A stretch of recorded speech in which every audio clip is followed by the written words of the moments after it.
More Tucker's Trials. For the hell of it. I've got to beat it. I haven't actually beat it yet. Let alone the whole chaos mode thing.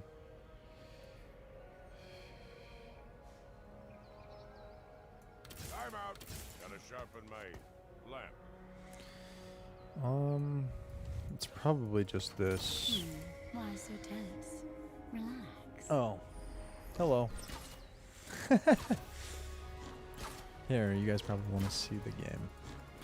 Perhaps.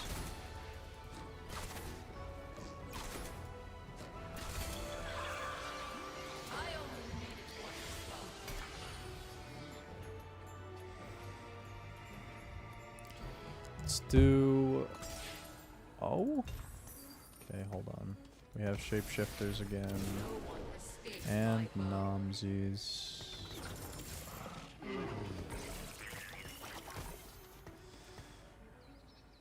Do we reroll here?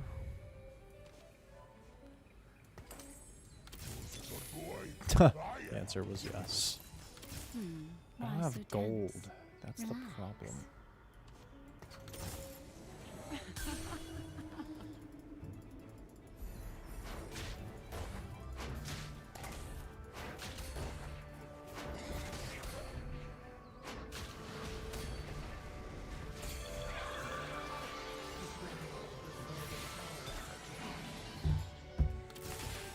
Well, there we go. It's probably just crown guard here. Kind of the edge here. Not really trying to get a high score. I just want to beat this game mode.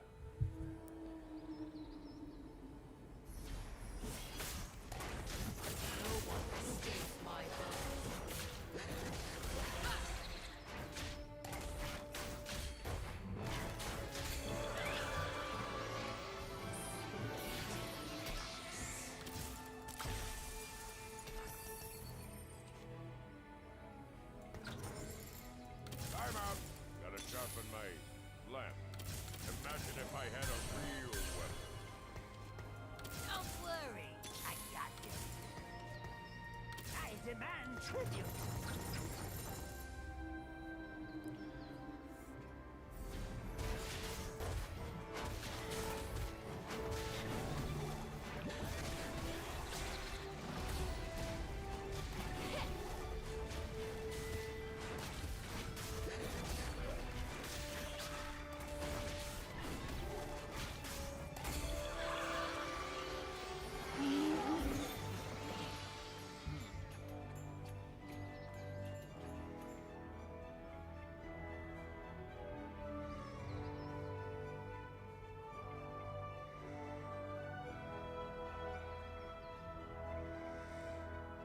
I'm also catching up with an old friend, so if I'm looking at my phone, that's what I'm doing. It's probably not a first aid kit.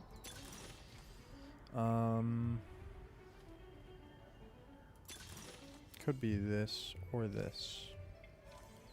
Thieves' gloves is also okay. Well, there you go.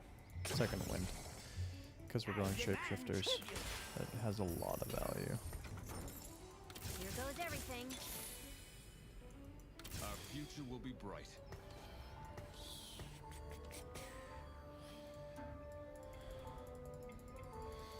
Say goodbye. Okay. I think I have to re-roll this to hopefully get a sword or something. I'll take that. That's fine. Do we win here? He does 1400 damage-ish, so she needs to cast before he casts, which is not gonna happen. She'll be fine, I think. We'll do this.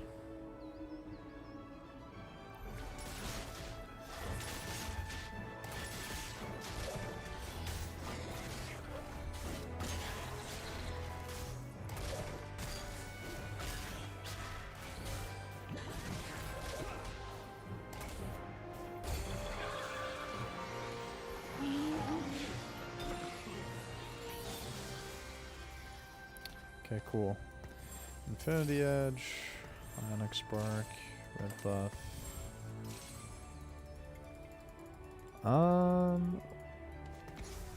Twitch for Hunter. Oh, I should have just kept the Jinx, huh? Maybe? He at least sunders though. That's the thing. Let's group up here. Let's see what we can do. If we can just get to the back line sooner.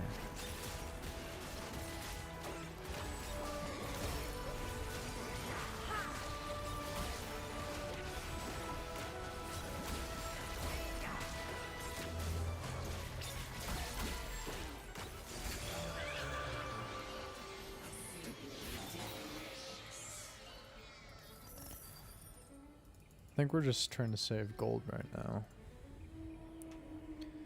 Then rolling down everything to try to hit as many 3 stars as possible.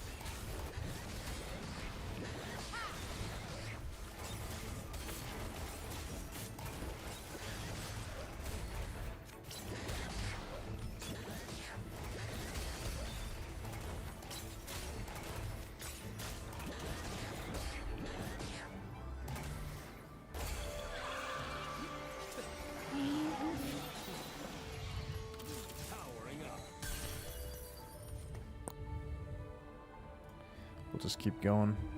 I don't think there's anything to do until I have to re-roll it all down.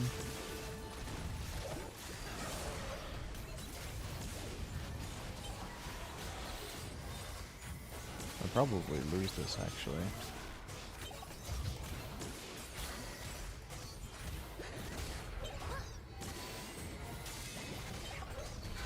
Interesting.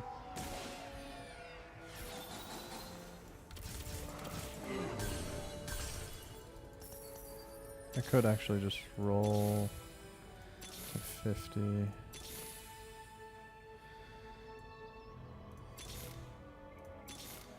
Well, there you go.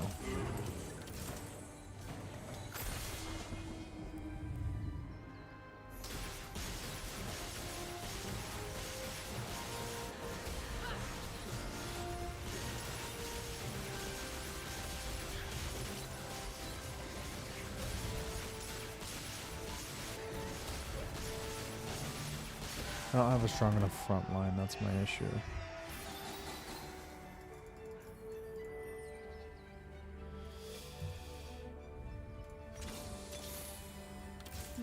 Why so tense? Relax.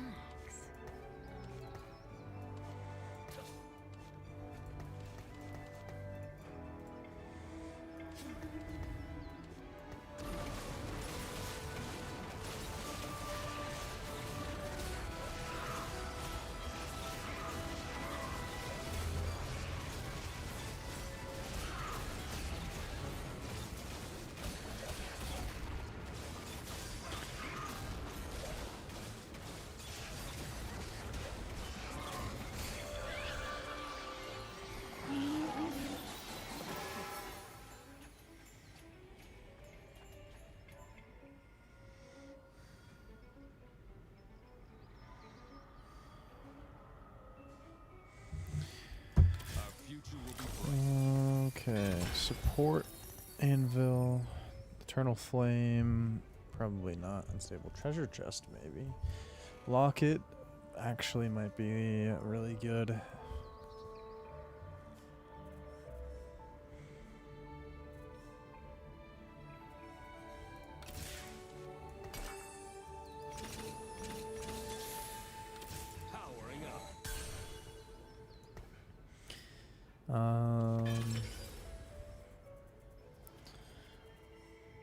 Fuck, I wish I knew what this was. It's probably just this. Okay, cool.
Eco scan.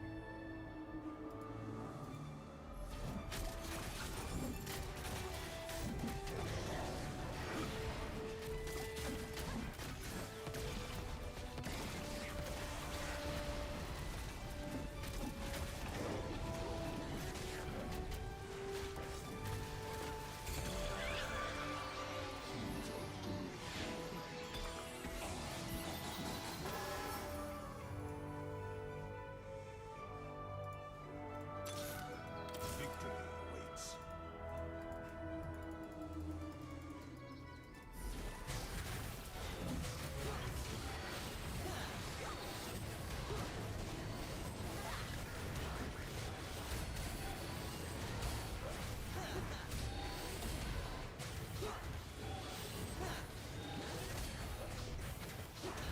Oh no, I lose here.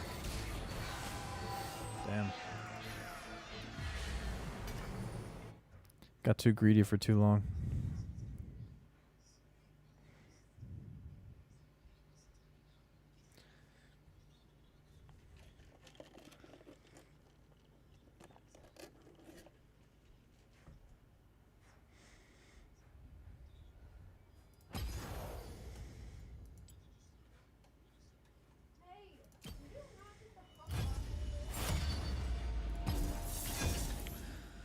I guess you have to spend more gold than like I'm willing to spend. So I'm trying to play optimally, but you can't exactly play optimally. Boy, I am. But Skranks are good. I don't think I'm gonna play Fairy this game. It's not very reliable early. Here goes everything.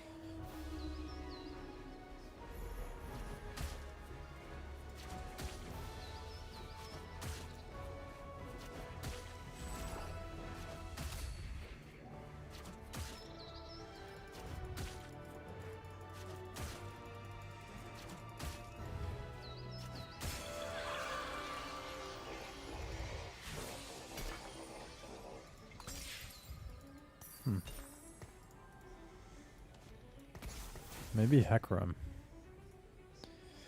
Hecarim I'm could be out. fun. Gotta sharpen my lamp.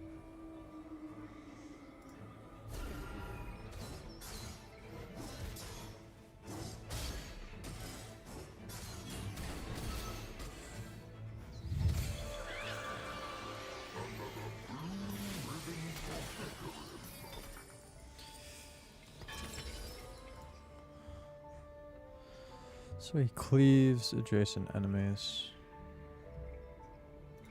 It's probably just Rage Blade. And then like Last Whisper. No one escapes my bow.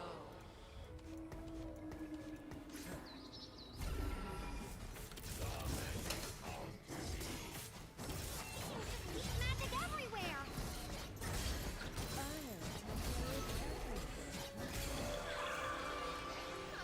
Didn't know I could do that. No one escapes my bow.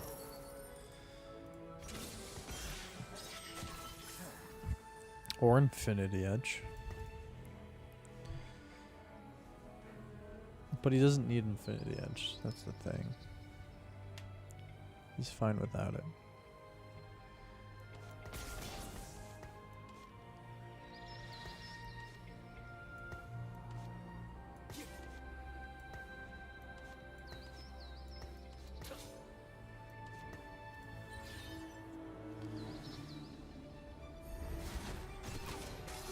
Oh, I need to use this on Hecarim next turn.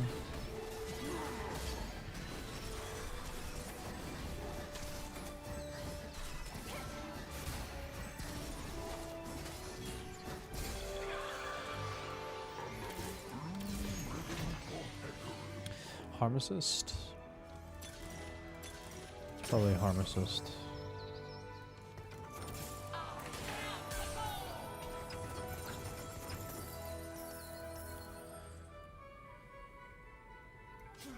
Quicksilver, actually, might be really good.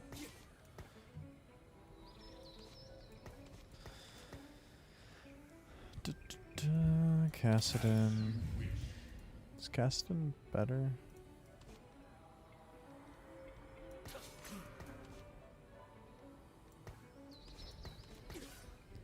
Could be.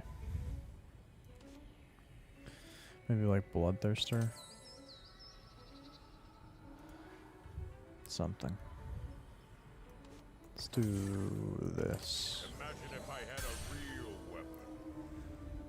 Oh, I didn't put the Arcana thing on Hecarim. Oh, he targeted Hecarim second. It's over.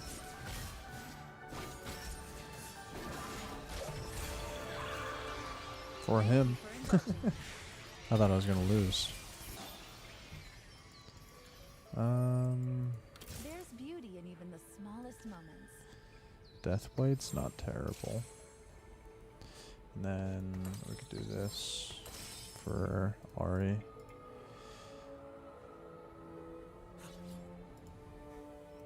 I'm out. Gotta sharpen my lamp.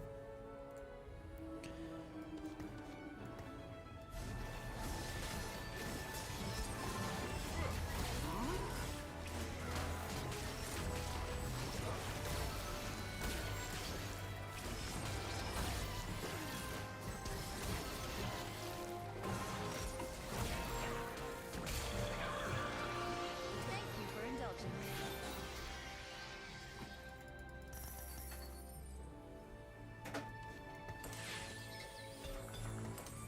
I don't think Deathblade's the play. I think it needs to be a healing item. So something like this will work.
I do not do very well against that portal team.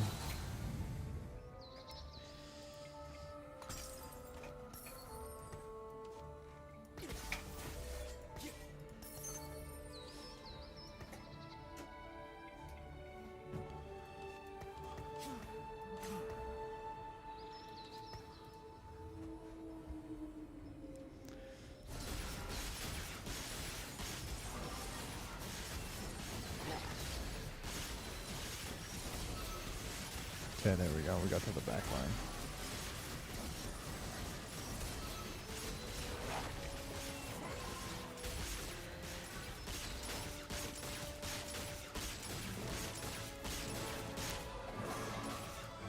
Oh, come on. That's dumb.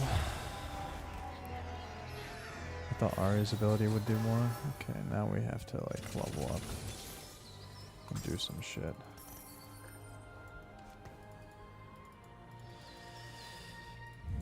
Here goes everything. You think you can win? Should probably take cover. Oh, that's right. Playtime. Akali's a multi-striker. I'm out. Gotta sharpen my lamp. I'll make this look like magic. He gets a shield at least.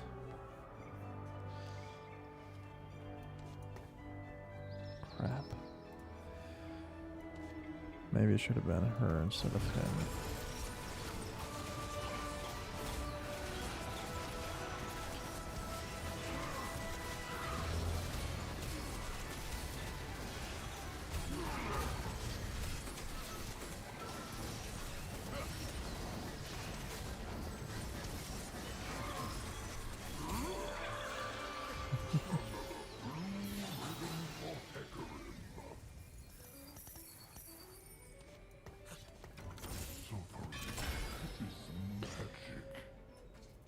Zeke's Aegis? It's probably Aegis.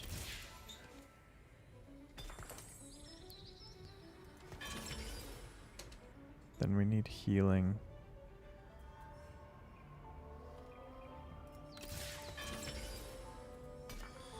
Or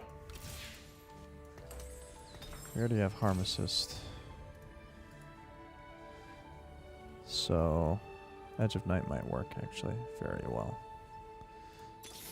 We just need one more Hecarim. Okay, cool. This should work.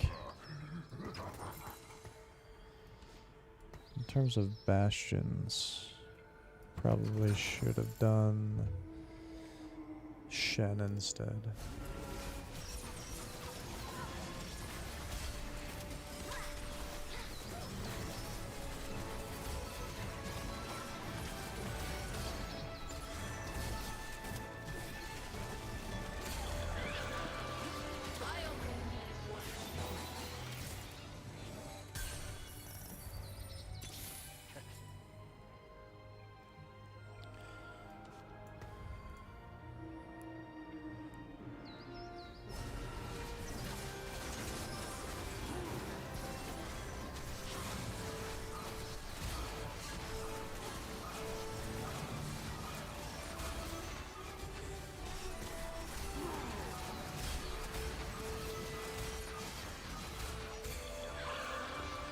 Thank you for indulging.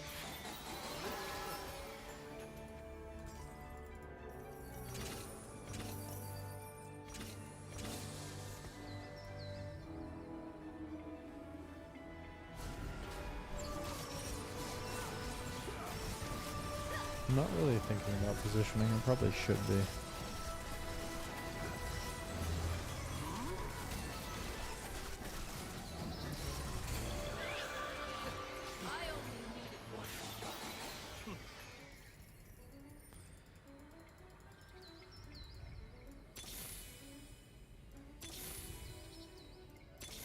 Oh.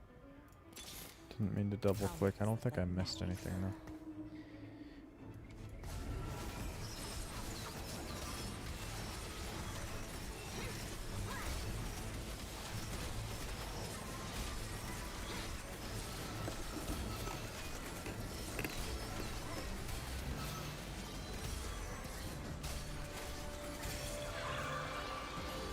Any weapon, any army, anyone.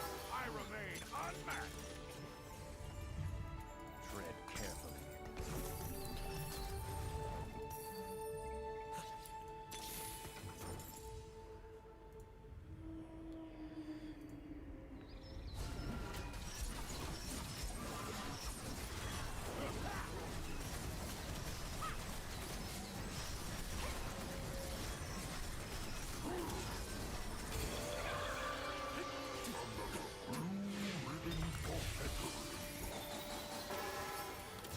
Well.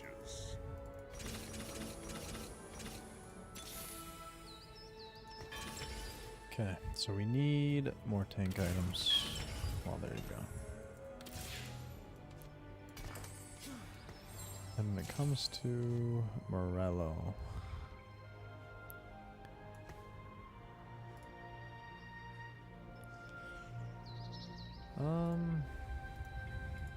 I don't think anyone's really a Morello holder. Like technically, Tom Kench could be a Morello holder, but we'll see.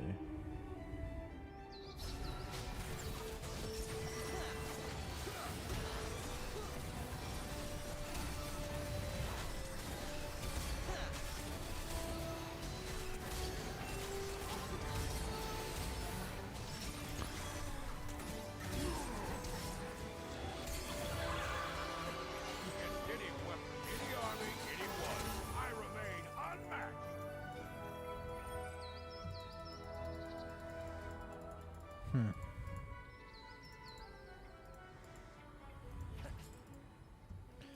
Let's do this and see if we can get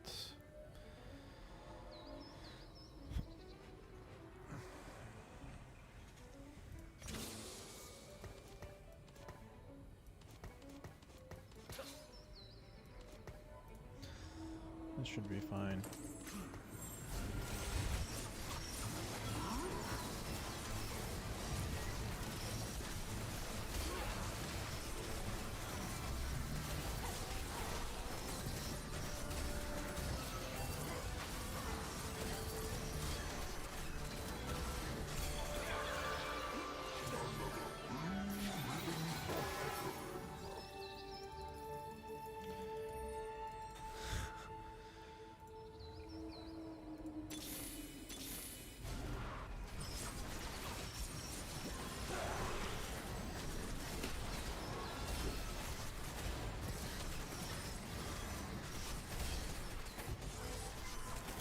It's a big smolder.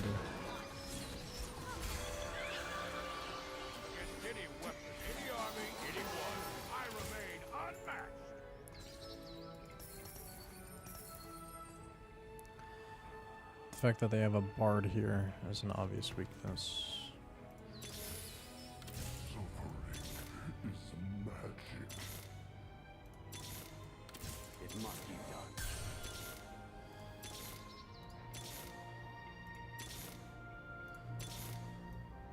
Tread carefully. Delicious.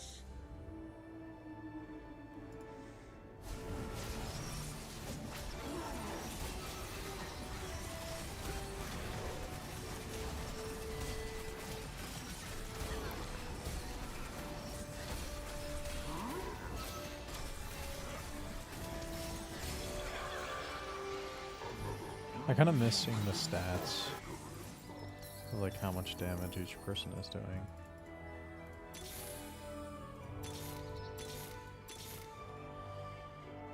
Maybe I should have kept those shins.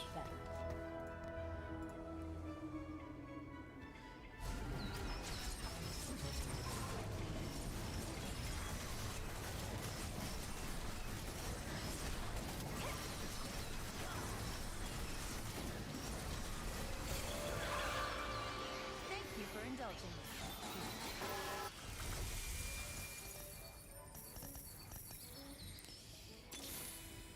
It must be done. There's beauty in even the smallest moments. I have a Zareth. Hold on. Can I level up here?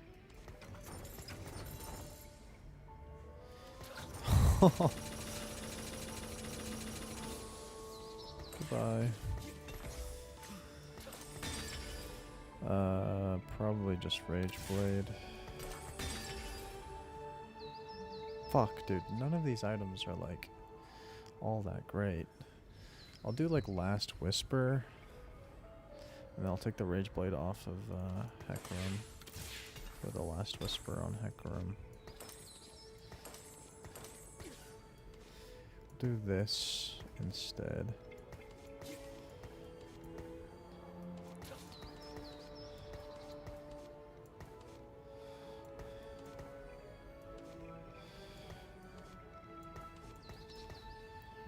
How about that? Fight!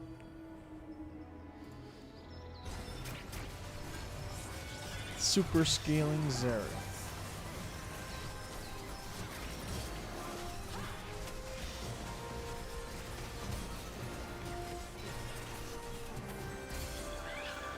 I mean, like, Hecarim is okay. It's probably better to do this. Abilities deal bonus true damage. 42% true damage. Which is kind of nuts, to be fair. I mean, come on. I just need to level back up, I think.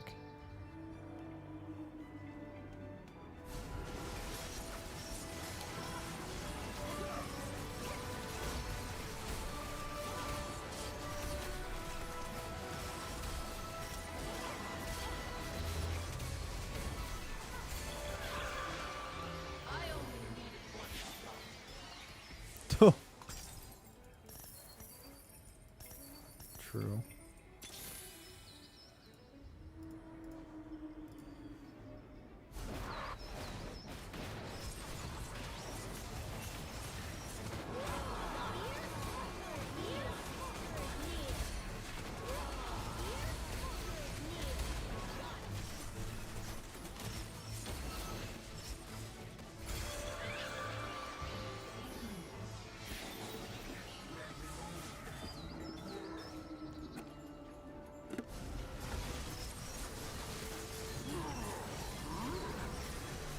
I guess I could put in the other two multi-strikers.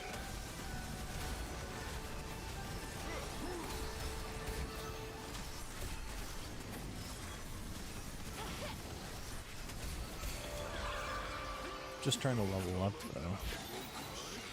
Well, hello. Quicksilver's okay. Blossoming Lotus.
Shojin.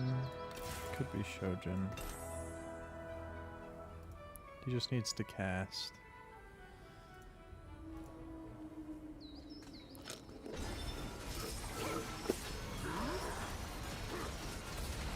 Oh, I should have checked for that. 'Cause they assassinated my boy really quick. Zara.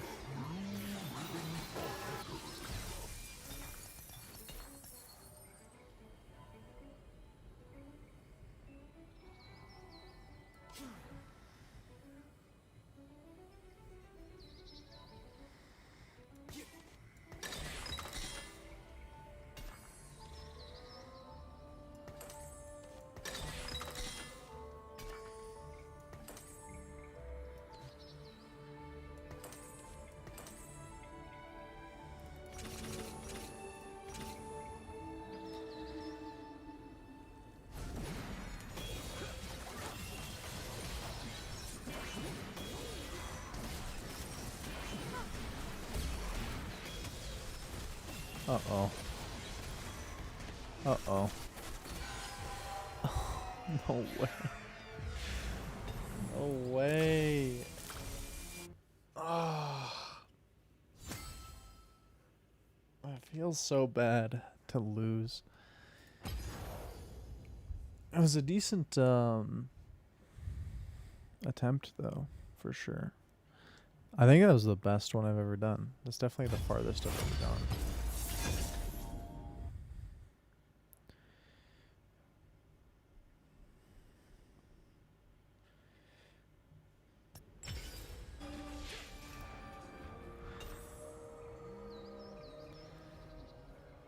Let's see.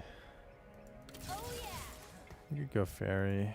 I haven't really done a fairy game. I'm worried about the early game.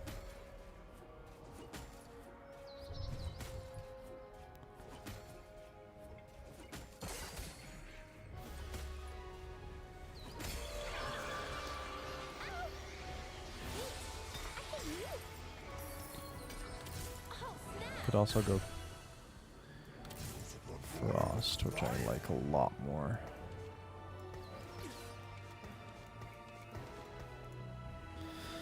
Let's go Frost. Frost is just a better comp.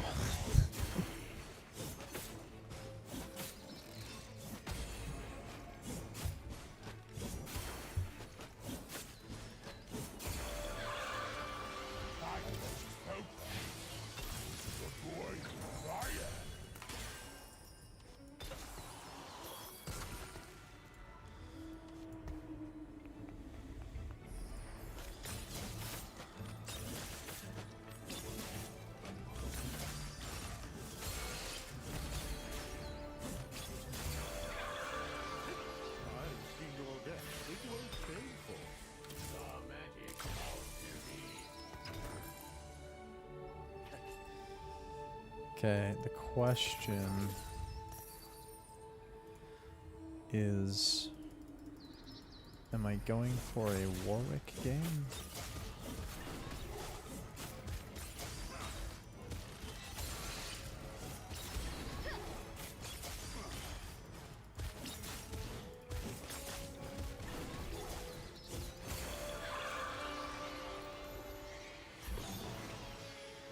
Pandora's, Second Wind, Best Friends. Probably just Pandora's.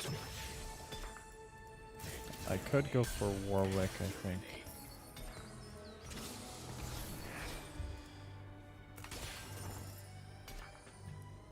With these items... Crap, dude.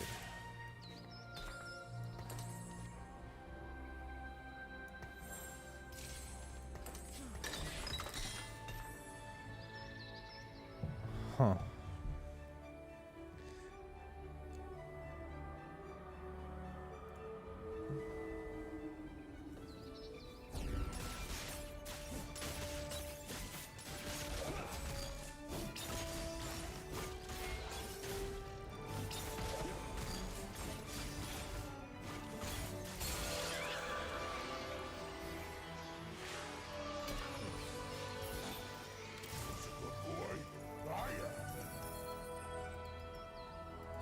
Oh, right, I have Pandora, so I was like, what happened? Okay, we can go Gargoyle on you. And then...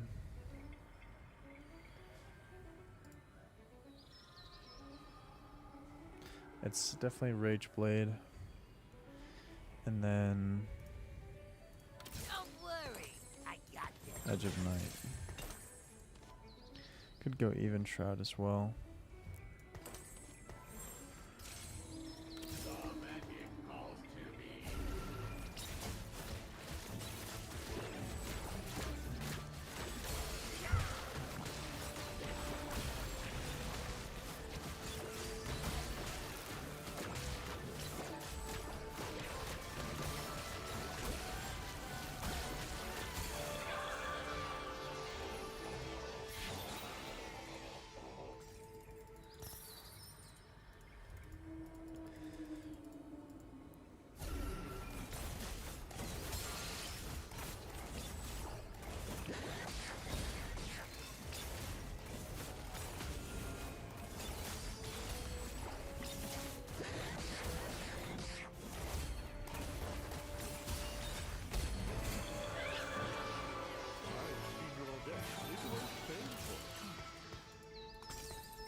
Sweet magic everywhere.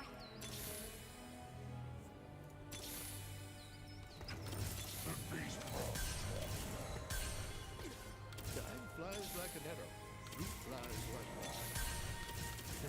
This will do. Don't worry, I got this.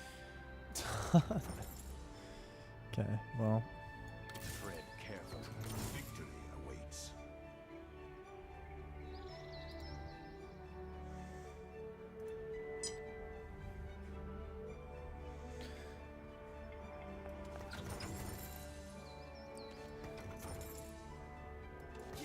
The beast grows strong.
I lost.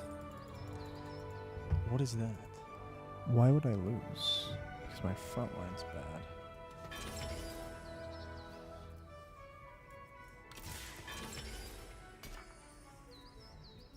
Not what I was hoping. Randuin's is fine. You haven't lost in the game in quite a long time? What do you mean? This is the PvE game mode.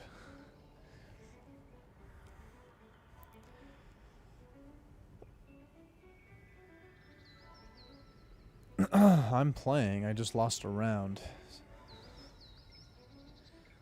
I don't understand what you mean. Randuin's probably.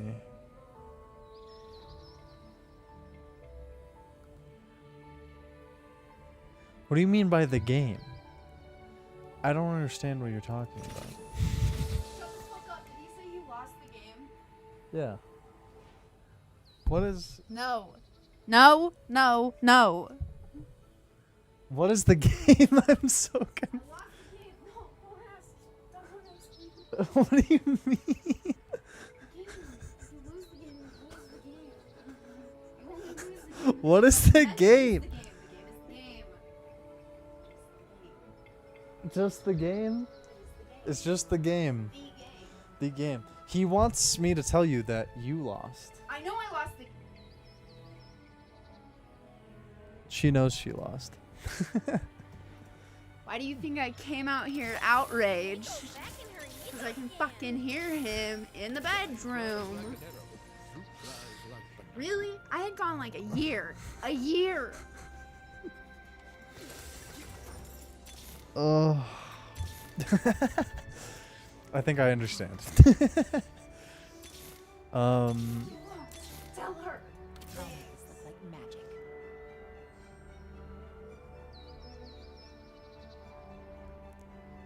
You've gone for a very long time too. I don't understand. No, I don't understand. Are you talking to her or me? She's reading the chat. So the game exists. Okay, tell chat. Okay, we'll see if I can do this correctly. It's if you don't think of the game, you're winning the game. But as soon as you think of the game, you have to announce that you've lost the game.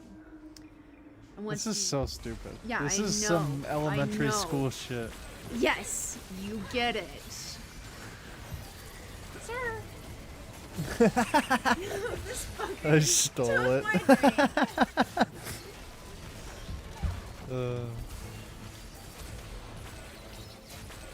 I stole that shit so quick. Yeah. Tried to do it. No. I just wanted to have a sip and then by habit I put it down.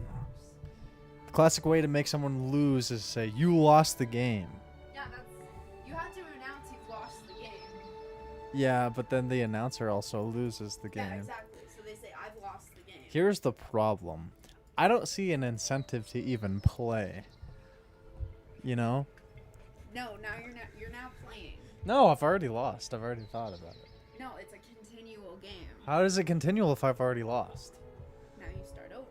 What do you mean start over? You're now winning. So I just have to Somebody forget mentions about it this again. stupid bullshit, which I probably will anyway. Yeah, and then someone will mention the game again, at which point It's you so will then dumb. lose It's the so game. dumb. You are now playing the game. I can't And if control it anybody once you asks, start what to is play. the game? You have to explain it to them. Is that part of the rules? That is part of the rules. Who made this up? Fucking find Who out. is responsible? I will They- come at okay. them with a pitchfork. So there was a story I heard. It's like from Russia, not the actual game, but like this took place in Russia. They're like drinking one night and just like go on a jaunt and stuff, and somebody yells, "I lost the game." Ends up in a fist fight kind of brawl. You've seen it on Reddit for 15 plus years? Yeah, I was told this when I was working in a haunted house in 2016. I'm 22 and I heard about it today.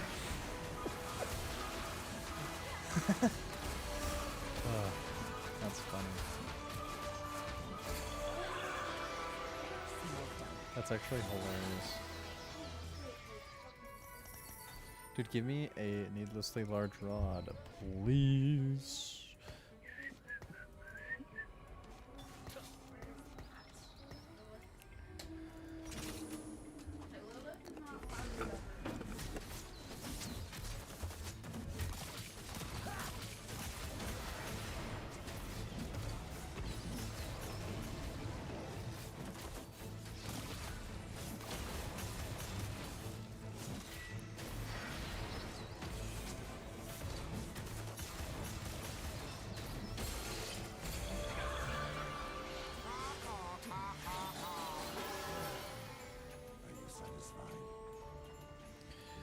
I'm catching up with a friend, that's why I'm looking at my phone.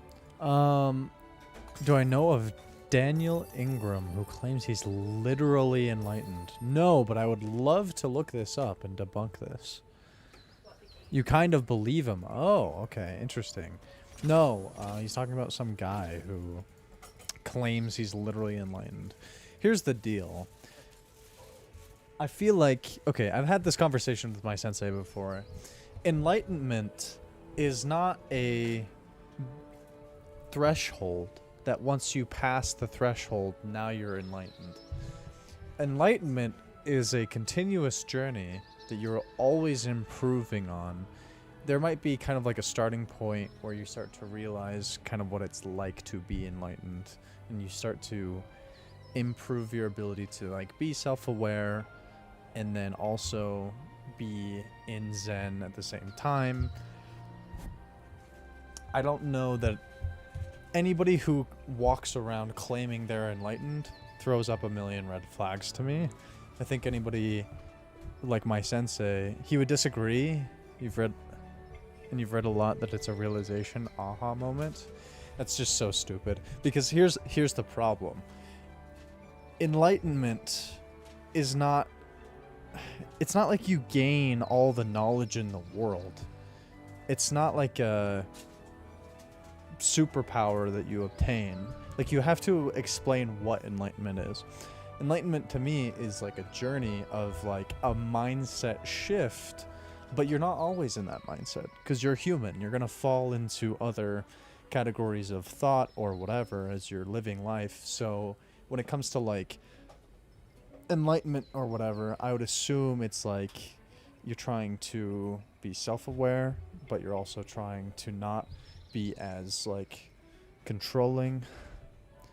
How do you know what it is if you're not enlightened? I would argue that I am on the path of enlightenment more so than most people, but I don't think that it's a destination. I would argue that the destination doesn't exist. I have heard a lot of arguments and none of them have been convincing. It doesn't mean it's impossible, it just means that I'm not convinced that's the case. I don't know what else I can really say on that front that doesn't... It almost is like talking about a thing that like people don't know enough about. So if you talk very like matter-of-factly on a certain thing, it'll make you come across like you're being a dick, but it's more like I'm not convinced of the other side, so I talk about it very matter-of-fact just because of how confident I am, which is a whole different situation. You can only go off the claims. True. I think that's the problem, is like, because it's one of those things that is very personal. It's not like as much of like a provable like state. All you have is your judgment, and you have to kind of like go on a case-by-case basis and say like, do they really know what they're talking about or whatever. So my cousin has an uncle, and he and I are very similar, and he claims to be enlightened, and he's gone through a very large life path that eventually got him to a point where he feels like he had that aha moment, and he claims he's enlightened. As we got to talking, I discovered that he is enlightened in the sense that he's on the path, but he's not enlightened in the sense that he actually knows what it means going forward for the rest of life. Because that's the problem, is if you look at it as a destination, then the rest of your life is meaningless. But if you look at it as like a beginning of then a journey, then the rest of your life has purpose and direction, and you're trying to take a certain mindset going forward. It pays forward. Sometimes people have one moment that like realize that for them. For me, it was very much like bits and pieces of learning from tons of different people and tons of different resources, just kind of observing, and then also my own actions. But yeah, I'd love to watch his explanations firsthand. That would make it much easier for me to understand. He has a very secular explanation. To him is the realization that his identity doesn't exist. Well, identity is it's a very subjective thing. Identity only exists in your own mind. In that sense it exists, but objectively, like, you can't grab it. It depends what he means by doesn't exist, right? A part of his mind would try to figure out where he is in the mind.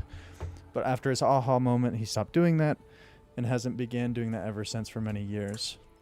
Interesting.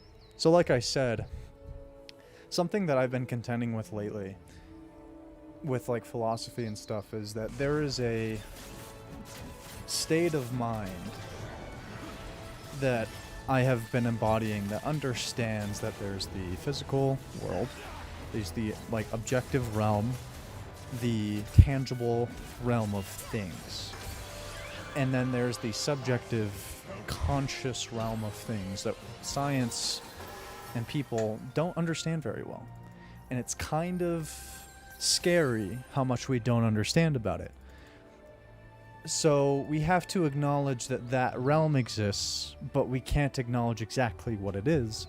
So we have to be sort of ambiguous about it. We have to leave room for it. A lot of realists kind of cut that part out.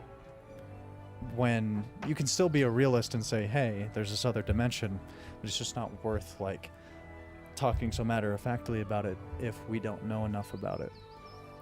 It's the big problem of consciousness. It's like it's like philosophy's biggest problem.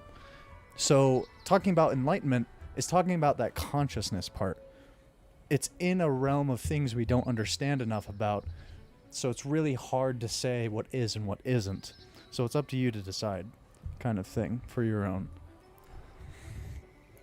It's like his mind is permanently figured out to stop holding on to the ego/identity, and he's basically by default with his default mode network off without ever all the time.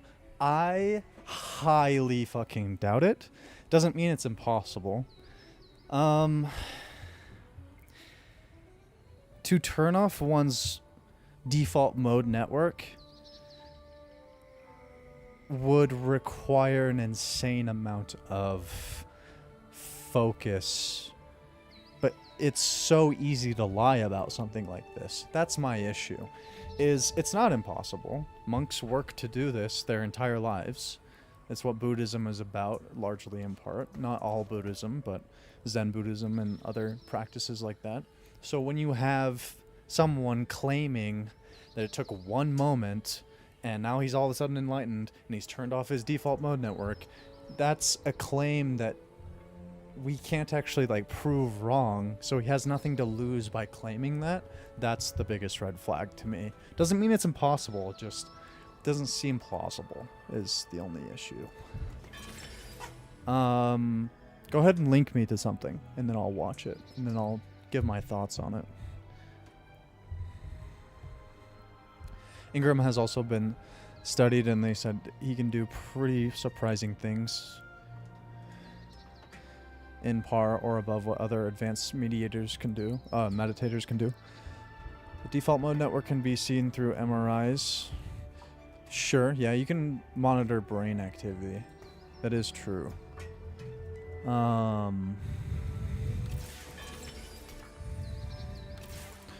Let's see.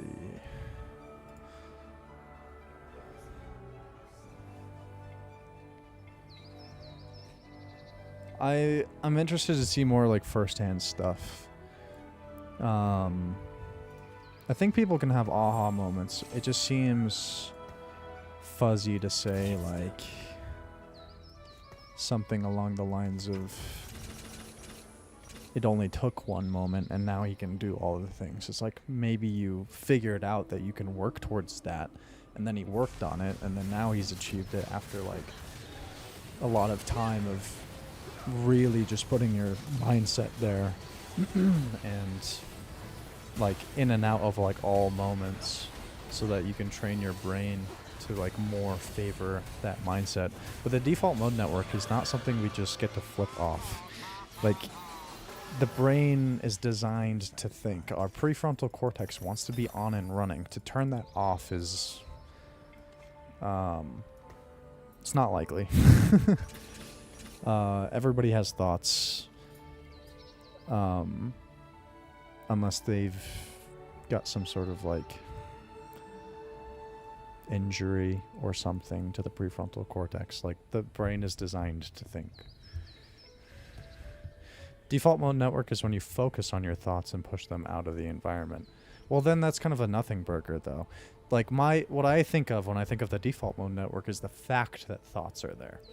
The fact that words will come in, that you will have a imagery analyzing things and words might describe them in your head or whatever. There's a difference between that and then actually paying attention to that and then making action on that.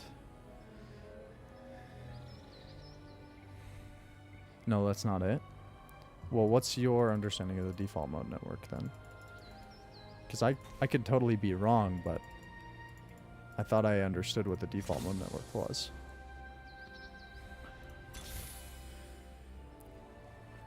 Tread carefully. Let's do this instead.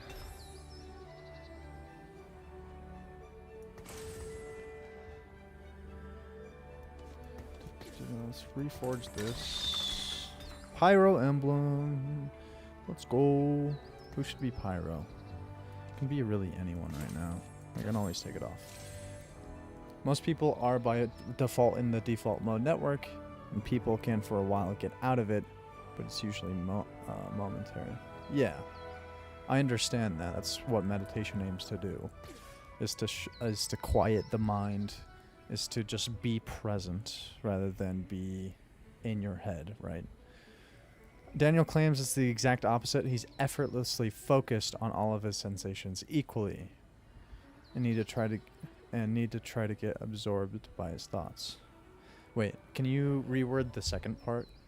I understand the first part. He's effortlessly focused on everything equally, but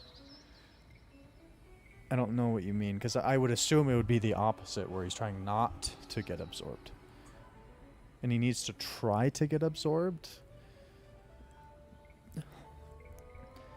I feel like that's the opposite of what my understanding would be on that. Does that make sense? Like, I would assume it would be something along the lines of him trying to shut out thoughts and just be meditating on the outside world or on something like a sensation, so that there's not like sentences and stuff running through his head.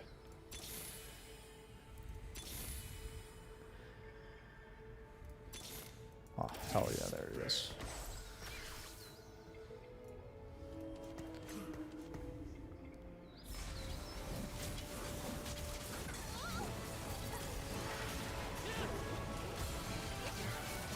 If he's trying to get absorbed by his thoughts, that just... I feel like that's just being normal. Does that make sense? Like, your senses are always giving your brain information. And as long as you're kind of like using a more peripheral scope, it is best known for being active when a person is not focused on the outside world and the brain is at wakeful rest, such as during daydreaming and mind wandering, but can be active during. So you're just on autopilot. I do that all the time. I feel like that's not really enlightened. That's just autopilot. Detailed thoughts relax to external task performance. How is that enlightenment, though? That's non-enlightened. Okay. So we are on the same page. I just didn't realize like what you were describing then.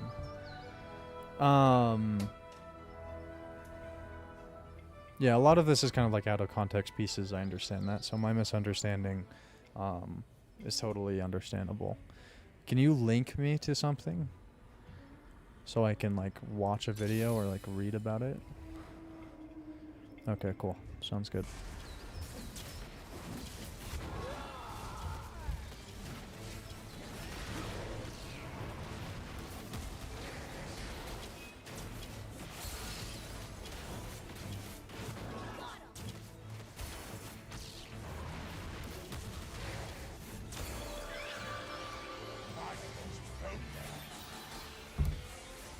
Keep still.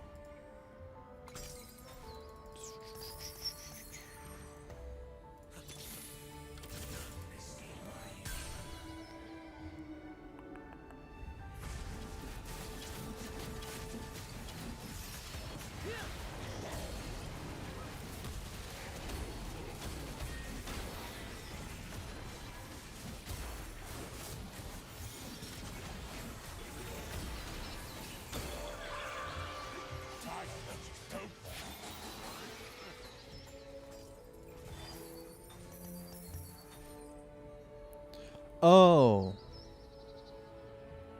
I love what I've learned. This guy, yeah, I've already seen this video, I think.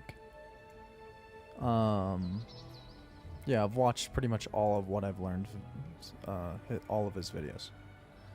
So, high likelihood I've seen this. It's possible I haven't. The video wasn't liked, but I also listen to a lot of stuff, like, on a queue on my phone, so I don't necessarily like all the videos I listen to. I try to when I think about it or whatever, but probably don't need you because I need. I'll do Emilio for now, but I need Diana. I don't know what I'm doing. Let's finish this run really quick, and then we'll focus on that video. The guy on the left or right? So the guy on the left is the guy, the channel, who owns the channel What I've Learned, and that's a really good channel. He talks a lot about language learning, about health especially, like dietary stuff, sleep. He basically talks a lot about brain and the health of like mindsets and stuff, whatever. Like he just very science-based dude, very good. The guy on the right is supposedly the enlightened dude. Yeah, I would figure. The other guy definitely hasn't said anything about it.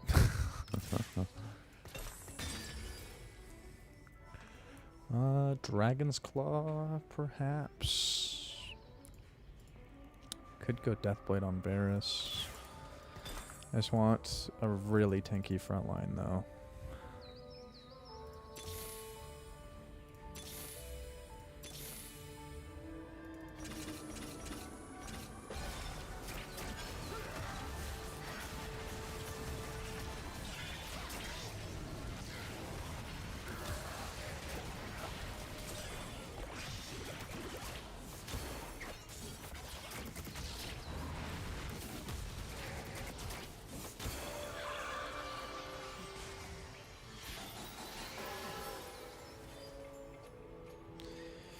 With someone else. Okay, cool. Let's keep trying to level up here. I think I'm fine with my team. Actually, I might actually need like a Nasus too. Let's just get Nasus too. And then we'll be chilling. Getting a lot of Varuses. The thing for you is that you've seen so many parallels from many different meditative traditions about enlightenment, and his secular explanation sounds very reasonable and realistic. Yeah, I think that's a big important thing to think about is definitions.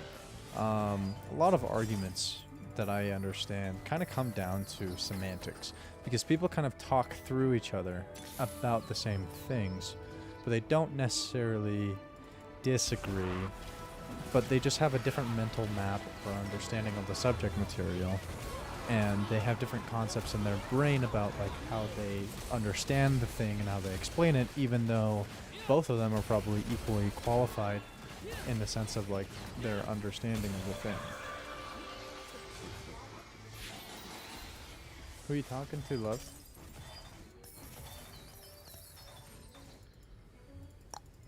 My girlfriend's on the phone. There was also this I would suggest too. Food for thought. Like ancient people figure out an amazing skill or event of the mind, but it has stacked on top of a lot of religious and supernatural baggage. True. Hold on, let me share with you something as well. Let me pull up your link so I don't lose it.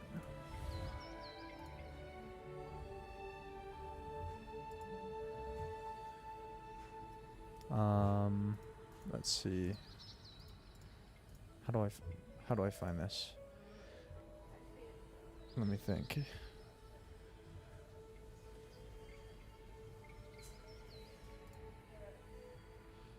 I think it was a TED Talk. I don't remember. Jesus and psychedelics. I think it was a TED Talk.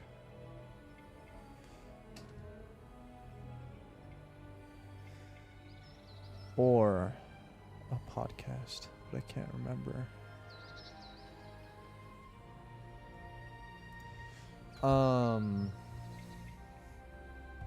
TED Talk psychedelics. I would assume it'd be like in my watched or whatever.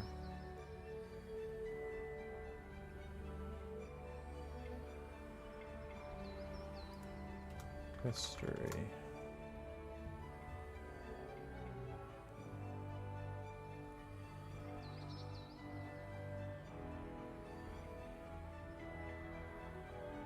Why can't I find this?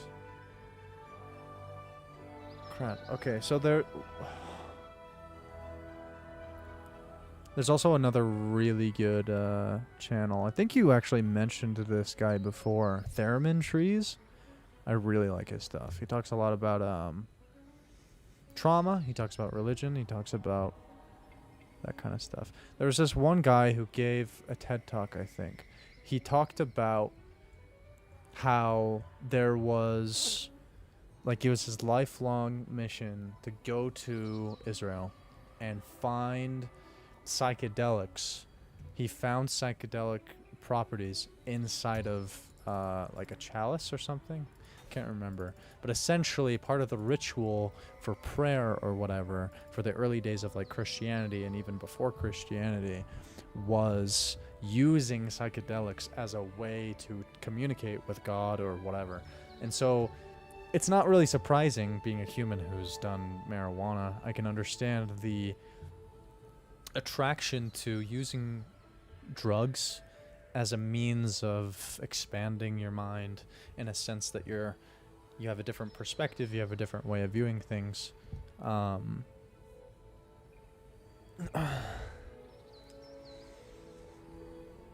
He is incredible. Yeah, Theremin Trees is pretty good. You've been watching him for 10 plus years. Being 10 years younger than you, I have been more getting into this stuff now-ish. Like 5 years ago, I guess, I started learning about science, mainly like astronomy, space-focused things, and then philosophy and psychology. And then with my Iaido journey and stuff like that, now I'm doing much more meditative Eastern mindset type of stuff. Watching back when you were in school on your hard atheist phase, watching the atheist experience. Is the atheist experience like a channel or something, or is that more of like just a phrase you're using? his brother did some critical thinking content. Yeah, I heard the story was he and his brother were religious, and they ended up leaving the church together and talking with their parents about stuff, and it wasn't going well at first, but then they finally came around to accept them, or at least their ability to critically think, because it just doesn't belong in religion, unfortunately. Alright, Frost Emblem can go on you. I need to level up and grab a Diana. I only need I time. really need a Diana. Okay, there she is. I feel a blizzard. Now that we have the Diana, we can do this on her. We'll probably do this for now. I could get a 3-star rise. I'm probably just gonna grab these items and put it on him. Just because he will be a better carry for the team. This isn't the most optimal item, but the Atheist Experience is a show in Austin. They are legends. Hell yeah. Yeah, as an atheist myself, I've listened to quite a lot of stuff. Let's see. Alex O'Connor, one of my favorites by far. He has like the best perspective, I feel like, on like somebody who really gave like religion the best shot possible and the best amount of education possible, and it just feels like nobody has a candle to him on any topic ever. Like he just easily destroys pretty much like all conversation or whatever. Okay, let's see. But like in a very educated way. I should make that very clear. Crap. Okay, so I want this on you. I want this on you. I want this on him. Boom, boom, boom. Is it Edge of Night? Titan's Resolve? Still on Warwick, probably? Yeah, let's do that.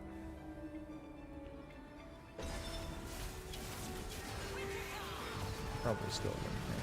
I really wish I could find that that video, but man, it was like a couple years ago, so I don't remember enough about it to like look it up. That second video you sent me, Casually Explained, dude.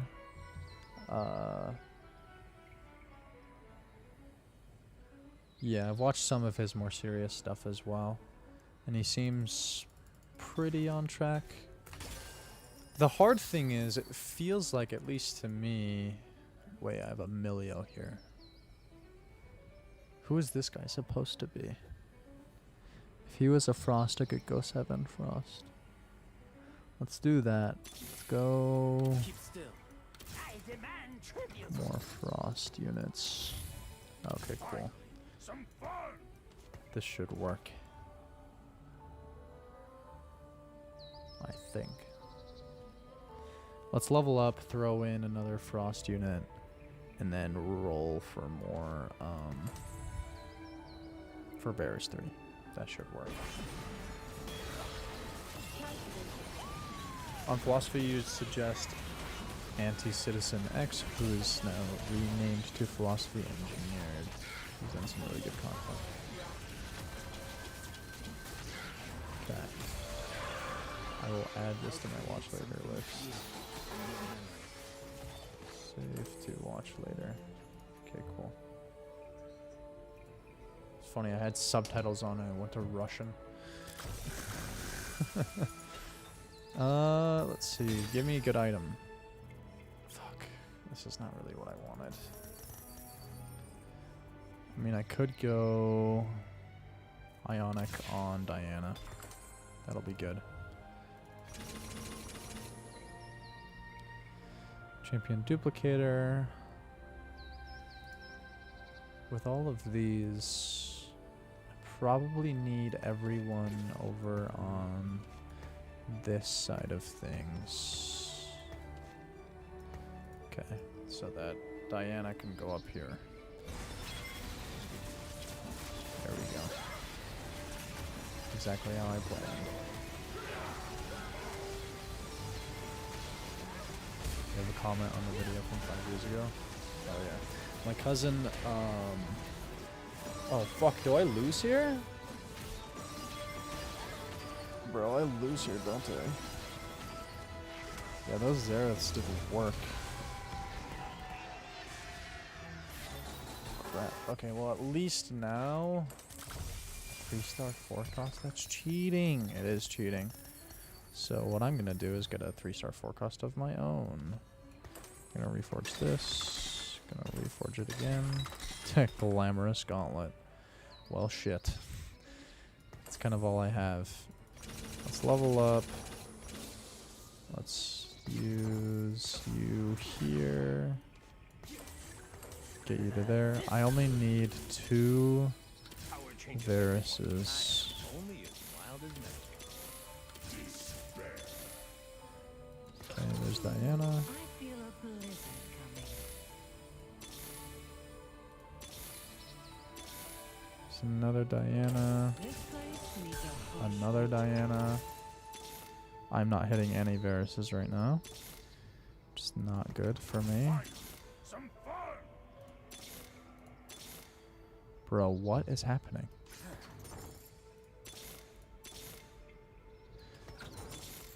Okay, there's one. Holy shit. Okay, I need one more.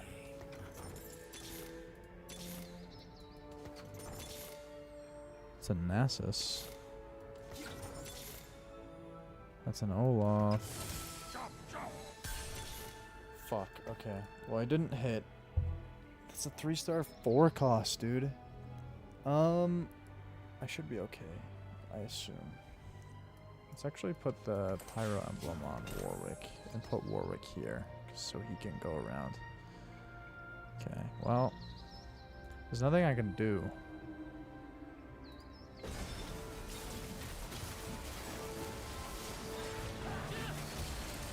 Bonk.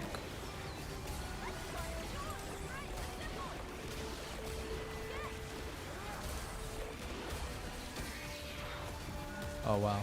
Okay, I did way better than I thought I would.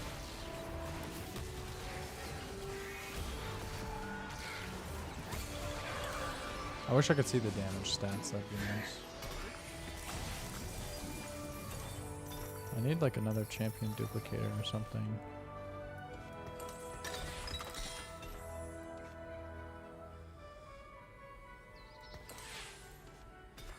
Covalent Spark.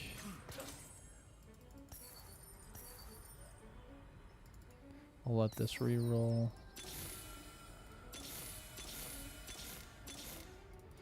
I should be buying the 4 costs to take them out of the pool.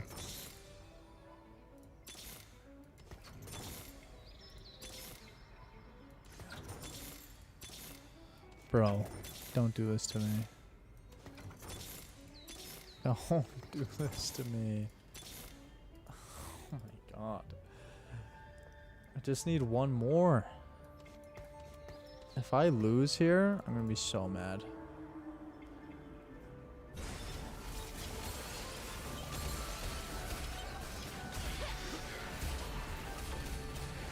Okay, no, I'm fine, right? There's no way she 1v9s or 1v10s at this point. Uh-oh. Maybe. Oh fuck, she's scaling too with Seeker's Arm Guard. No! I didn't hit the fucking 3-star 4 cost, that's why. She 1v9'd. That's insane. Radiant Covalent. That was a decent score. How do you even beat Chaos Mode? I can't even fucking beat Norms. This is insane. RIP? Okay. Well, at least we can take a look at some stuff now.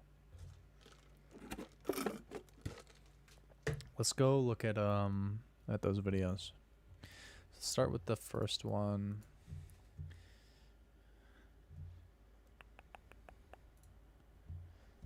Okay, get out of here.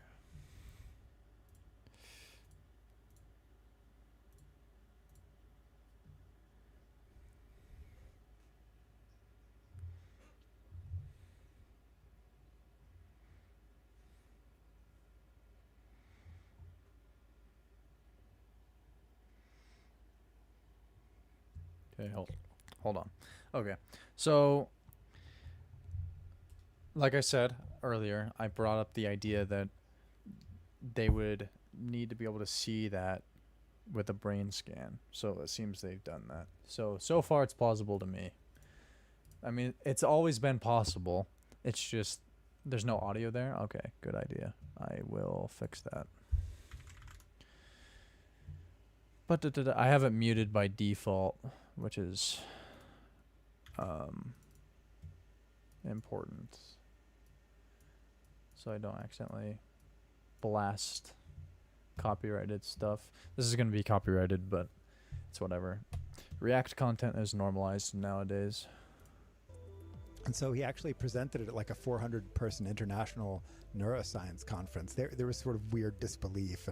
So the other thing is I clearly can basically turn on and off my default mode network when I want to and hold it in whatever state.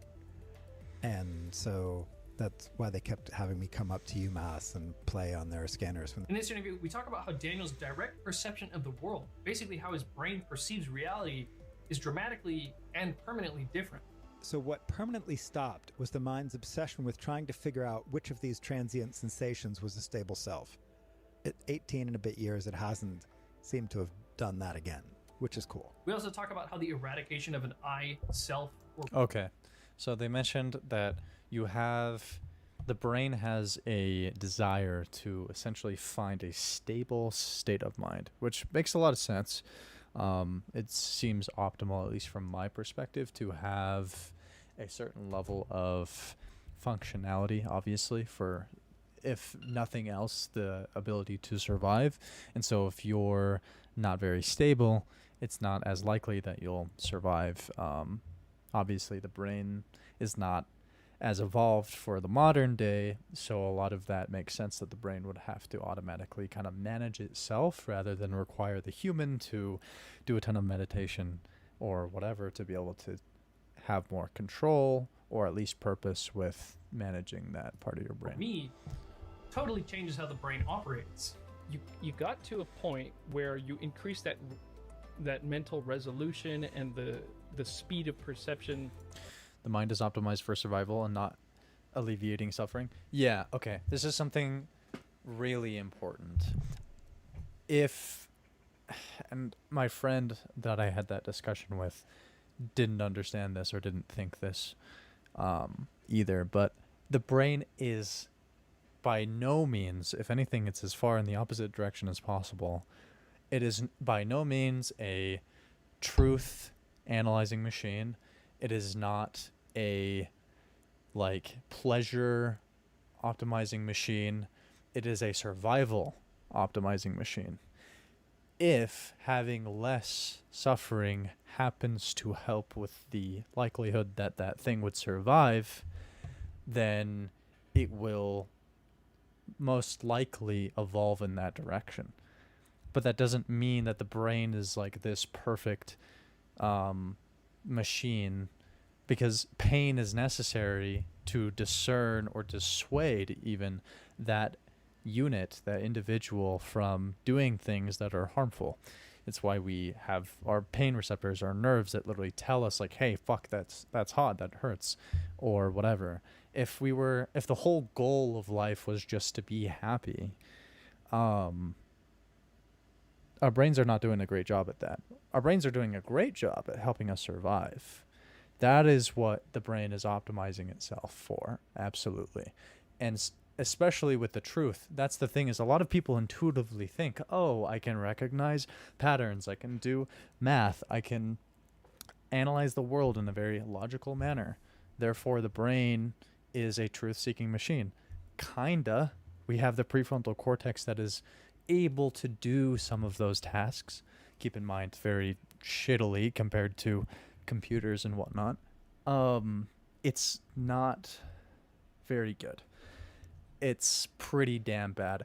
An analogy I would use is when you have all of the spectrum of light, we can only see a sliver of that spectrum. If our brains were truth-seeking machines, it would try to evolve as well as it could to see as much of that spectrum as possible.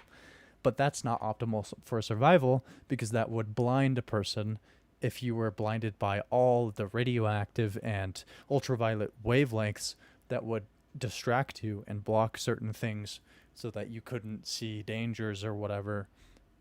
So finding the niche of light that one would need to discern plants from each other or whatever, or how biases change our perception of the world, and then there are illusions and hallucinations. Exactly. That's the problem, is like people trick themselves into thinking that we are better at thinking or being smart than we really are. Like there's no real reason for us to be as smart as we are, except for the idea that we just happen to be this way, but we're just the first of animals to get to this point. It's not like, I don't know. I have a lot of thoughts running through my head, and I'm trying to like combine them as I go forward, but like generally our brains are trying to evolve for the sake of survival, not for truth. So if anybody walks around like a mathematician or anyone and they're like, yeah, I'm super empirical because that explains everything, it's like, hold on. Empiricism is super helpful as a tool, and we can absolutely get to the bottom of a lot of things and to be able to create computers and tons of other stuff. But even compared to the computers that we're able to make with these brains, we're pretty shitty on those things. And so if you think that your experience, that your truth is the truth, you have a long way to go. So much that you had checked under every single rock that there was to check all at once, and there was no self, and then your brain was like, oh, this guy just proved that there's no self. And Right. then and now That's you basically you it. permanently really okay. We also talk about Daniel's meditation technique, what actually happened in that brain scanner, and myths about what enlightenment actually is. If this interview leaves you intrigued or confused, I recommend you check out my Substack series titled Is Enlightenment Real? The link is in the description. I'm Dr. Daniel Ingram. I'm the acting CEO and board chair of Emergence Benefactors, and help organize a group called the Emergent Phenomenology Research Consortium, or EPRC, that is dedicated to ontologically neutral research that helps upgrade the relationship between science, the clinical mainstream, the public, and practitioners and patients regarding what we're calling emergent I would skip phenomena, this, which most but people I'm would stealing call content. spiritual, mystical, magical, energetic, So I'm not gonna. psychedelic, etc. phenomena. And I also do some things related to meditation and help run a site called the Dharma Overground. And then I'm a retired ER physician. So I've got a bunch of different there are a bunch of different Daniels, really, and they all have a different relationship to some of these topics. I was introduced to you and your Okay, book. that's actually interesting. So he says there's a bunch of different Daniels, and they have different relations to these topics. I often feel similar. I think that there's a few different versions of myself. I would kind of attribute it more to the idea that like you're not always on your A game, and you'll have kind of like a different personality or a different level of functioning dependent on the day, depending on how much sleep you got, depending on if you've warmed up. Like for me, I need to have like some sort of activity that gets me really thinking about something before my brain really wakes up to like, it ramps up to the ability to be able to even like talk about stuff like this. So when it comes to different versions of me, that's how I would explain it. I think his version is a bit different because he's talking about different states of mind completely. I would say I also have that, but to the level I have that, I wouldn't say as like complete enlightenment. I would just say it's like these are the moments of time where I'm attempting to achieve enlightenment because I'm trying to meditate, which is probably different than what he's saying. You don't think yourself as that. You try to be grounded and just be yourself. When you notice yourself thinking of discrete conceptions, you try to cut it out because it makes you feel goofy. Well, okay. I don't know. I don't think it's super goofy. Just think of it like this. Like, there's different days. So there's the Hayden from yesterday. There's the Hayden of tomorrow. There's the Hayden of today. They're not all the same. Not just because of temporal properties, but just because I'm not going to function exactly the same. I'm not going to have the same desires. I'll probably be really fucking similar, but I'm not really the same. So it's okay to look at those things as like different, even if it's the slightest different. At least to me, that's just the way I look at it. You're kind of concerned. You feel your ego, but when you notice, you stop it. I think something I would be cautious of. Oh, you feed your ego. That makes more sense. Something I would be cautious of is the idea that if you're doing something mentally, that it's wrong. I was told my entire life that, well, I say my entire life, but till I was like 10 years old when I was still a part of the Mormon church, that when you think about certain thoughts, that those are bad, and that's the devil speaking or whatever. And it's like you can't even think about things in certain ways because that's bad and you shouldn't do that.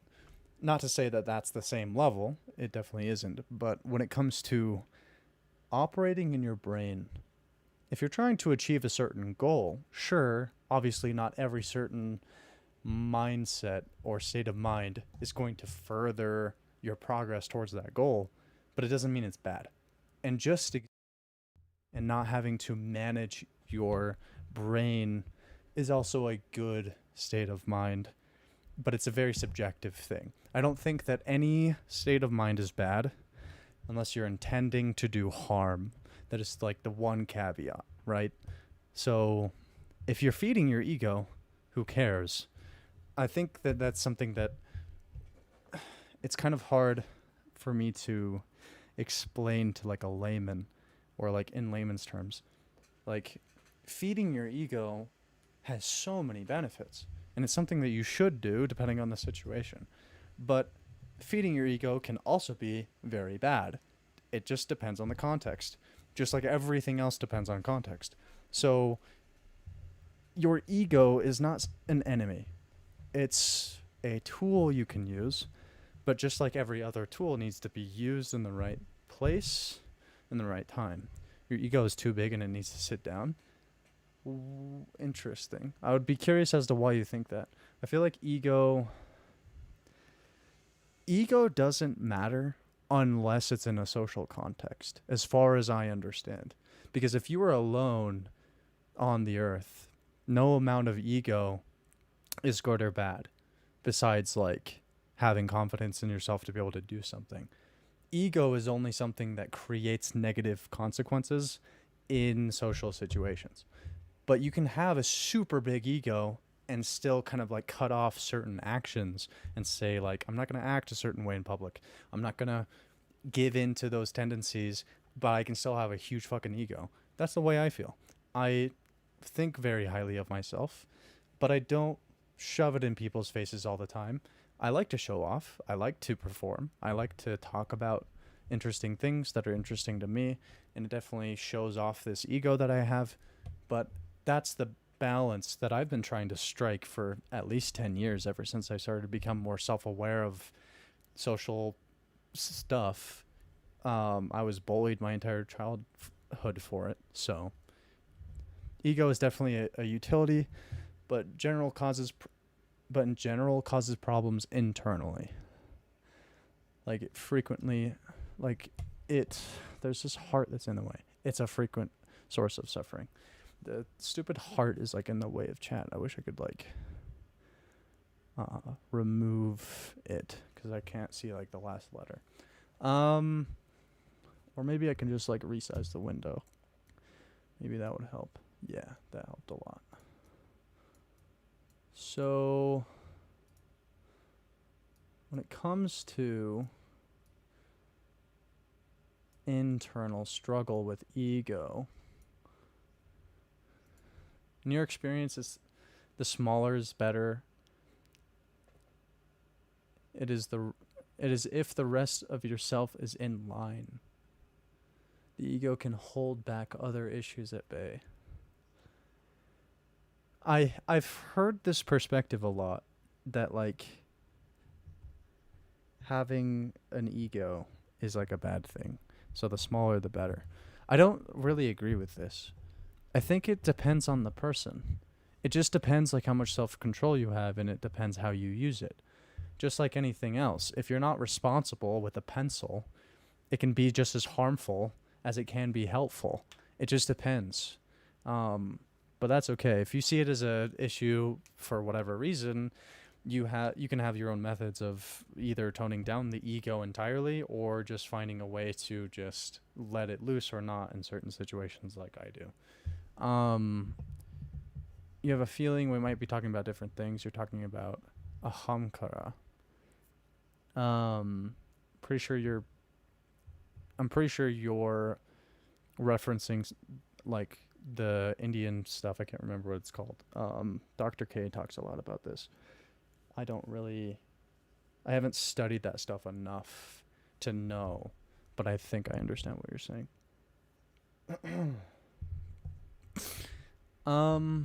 Ego. Like in my head, there's two definitions of ego. One is like that self-awareness that like you are you. That's not the one I'm talking about. Two is like who you are, how you are, to the extent that you compare to things around you, which is a totally natural property of the brain and how it functions, is to analyze itself compared to the outside world. Ego is when you've connected with self-worth. Yeah, so that's part of it. Absolutely. Your sense of self to something external, like you're a coder. If someone insults your favorite programming language, then you have your ego tied up in that. So you get personally attacked as well. So yeah, that's super common. Things that you like or things that you're good at, if those things are attacked, that's like attacking you because that thing is part of your identity. So if somebody were to attack Iaido, I would feel similar. But that's not something to avoid. I think like no matter what, you're gonna get offended. You're gonna get hurt. The problem is how you internalize that and then what actions you take. So if somebody were to insult something I like, I would go to bat for it. It doesn't mean anything less of me, and it doesn't mean I would be a better person if I didn't. It highly depends. That's kind of its whole other issue is judgment of like what is better or worse. A big ego is bad because it warps your intellect in order to protect you, which explains narcissistic delusion. So narcissism is definitely a huge part of that. I don't know that it's necessarily bad. It depends, again, all of the different layers of how you use it. So if you're using narcissism to harm other people, I would assume that's bad. If you're using it just to protect yourself, that's completely different. They can be related or similar, but like Theremin Trees talks about, like there can be toxic traits of narcissism, but plenty of people are narcissistic and they're not toxic people. It just depends how you draw the line and what your actions are, right? The biggest issue with ahamkara is your sense of self is shitty. You should build a big ego to protect you from that pain. Then your ego can be warped a lot to accomplish that. The fix is to improve your sense of self. The ego becomes smaller and then you're good. No insults impact you and your intellect remains unwarped. I think I have a big ego, but I also don't get like hurt by those things. Like I gave that example of like if somebody were to attack Iaido, I would go to bat for it. I'm not personally like hurt because I just have a different mindset. Like I care, but it's because I'm so interested. It's like, how do I explain this? If somebody's talking about Iaido, or if somebody's talking about philosophy or psychology or meditation, then I want to go talk about it. But if somebody tells me something that is like an attack on a thing I'm interested in, that I would assume or that I would associate as like part of my personality, I think that I just have a different level of like, if you're attacking a thing or a subject, I know very logically, and I feel it this way too, that it isn't actually me, it's associated with me. It's as if somebody were to attack like a brother. I don't have any siblings. Maybe I should choose something else then, like a cousin. So if somebody were to attack my cousin, I would go to bat for him. I would go defend him. But it's mainly because I'm associated with him. It's not an attack on me, it's an attack on him.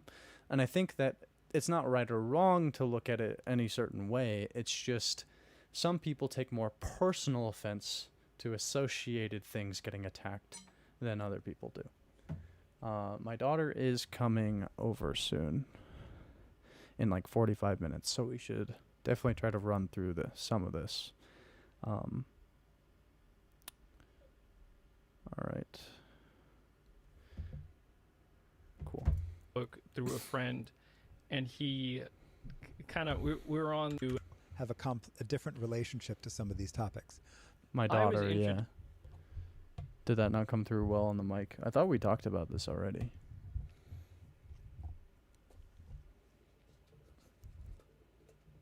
I have a daughter. That's one of the main reasons why I care a lot about philosophy and stuff. You had no idea? Yeah, she's 5 years old. I had her when I was 17 with an ex-girlfriend that lives like 2 hours away from me. So my mom picked her up this time. I usually pick her up, but my mom picked her up. And so she'll be dropping my daughter off in like 45 minutes, and then I'll spend the rest of the day with her. So yeah. Introduced to you and your book through a friend, and he kind of we were just having a chat about something totally different, and I asked him what else is going on with him recently. He's like, well, I was reading this book, and the author was saying that basically enlightenment does exist. There's a specific path to achieve it, and if you can practice this quite specific skill, it's essentially a skill you master, and then the end point for some, probably a very few some, is enlightenment, or one of the milestones on the path to it. So I think that's already a bunch to break down. I don't think too many people would think of enlightenment as an actual thing that happens to real people. So why don't you just go ahead and explain for us kind of what is different about your perception of the world now versus before you started your meditation journey? Yeah, I want to emphasize that, like, the What I've Learned guy, I can't remember his name, is focusing very heavily on, like, it's a journey thing. Like, he was told by his friend that it's like a skill that you work on over time, which is exactly the way that I was explaining it earlier. Yeah, and hopefully I'll do that in some kind of way that gives a sense of how you might actually do this, right? So hopefully it's practical for you, whoever's watching this, that you'll be able to do something useful. And the nice thing is the description of the upgrades point very clearly to straightforward steps that might make this more likely. Again, we don't know all the factors that lead to this happening. We have guesses, and the traditions all have their opinions, which are very interesting to listen to and think about. True. The first things I started noticing were some more space around thoughts and increased ability to perceive phenomena arise and vanish and things like that. And emotions then starting to move through more quickly, less sort of sense of contraction into them. And eventually, as things progressed, there was this sense of awareness kind of recognizing something of it being more diffuse in the space, so that each phenomena, wherever they were, seemed to know themselves where they were. And then finally, the last remnants of something that seemed to be a separate, stable, doing, controlling, knowing entity eventually were seen as just more patterns of transient sensations, all of which knew themselves where they were and were happening very normally in a causal way. Okay, something I'm interested in here is he's saying where they were. In some meditation sessions, I have understood that I can highlight certain senses, that I can have more awareness of the breath or my heart beating through certain parts of my body, depending if I can like feel the thumping or not in that area. If like whatever mild headache I might have at that point, like I can kind of like feel the pain sensory, kind of like pulsing in and out. Like you can kind of whatever. I think what he's trying to say is like there's a difference. There's this one analogy that I think Andrew Huberman used. Meditation is like a spotlight. Your brain has a spotlight, if not multiple, depending on what you're able to focus on at a given time.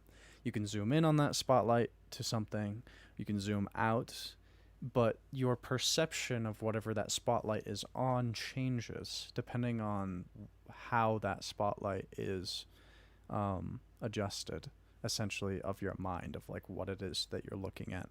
So these senses are always there. Your sense to be able to touch, unless you're injured or whatever, obviously these caveats.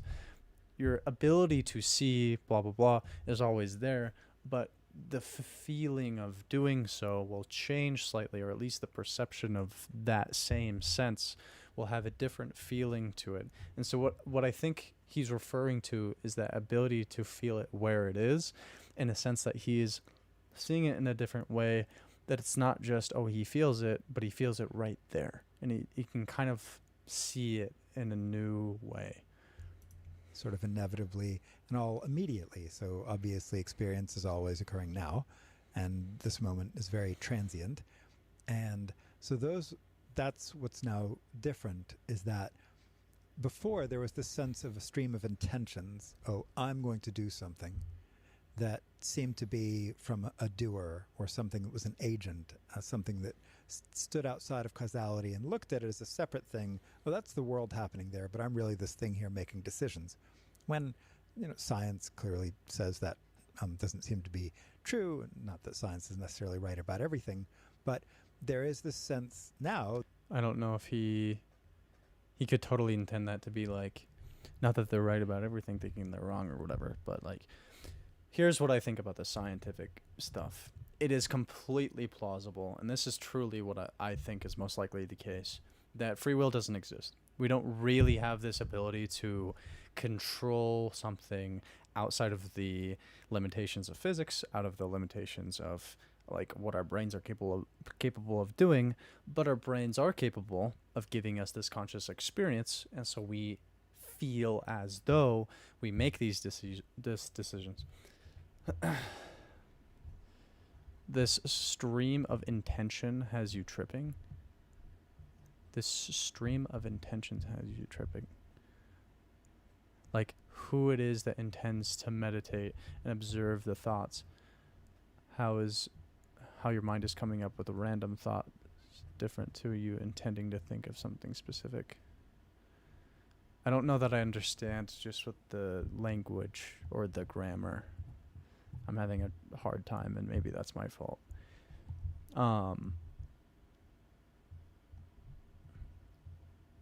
Who is it that intends to meditate and observe the thoughts?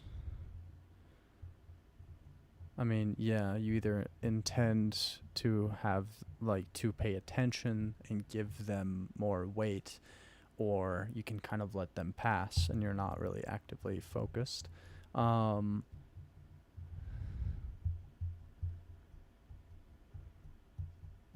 You have a strong feeling that you're an agent inside your mind, next to your thoughts.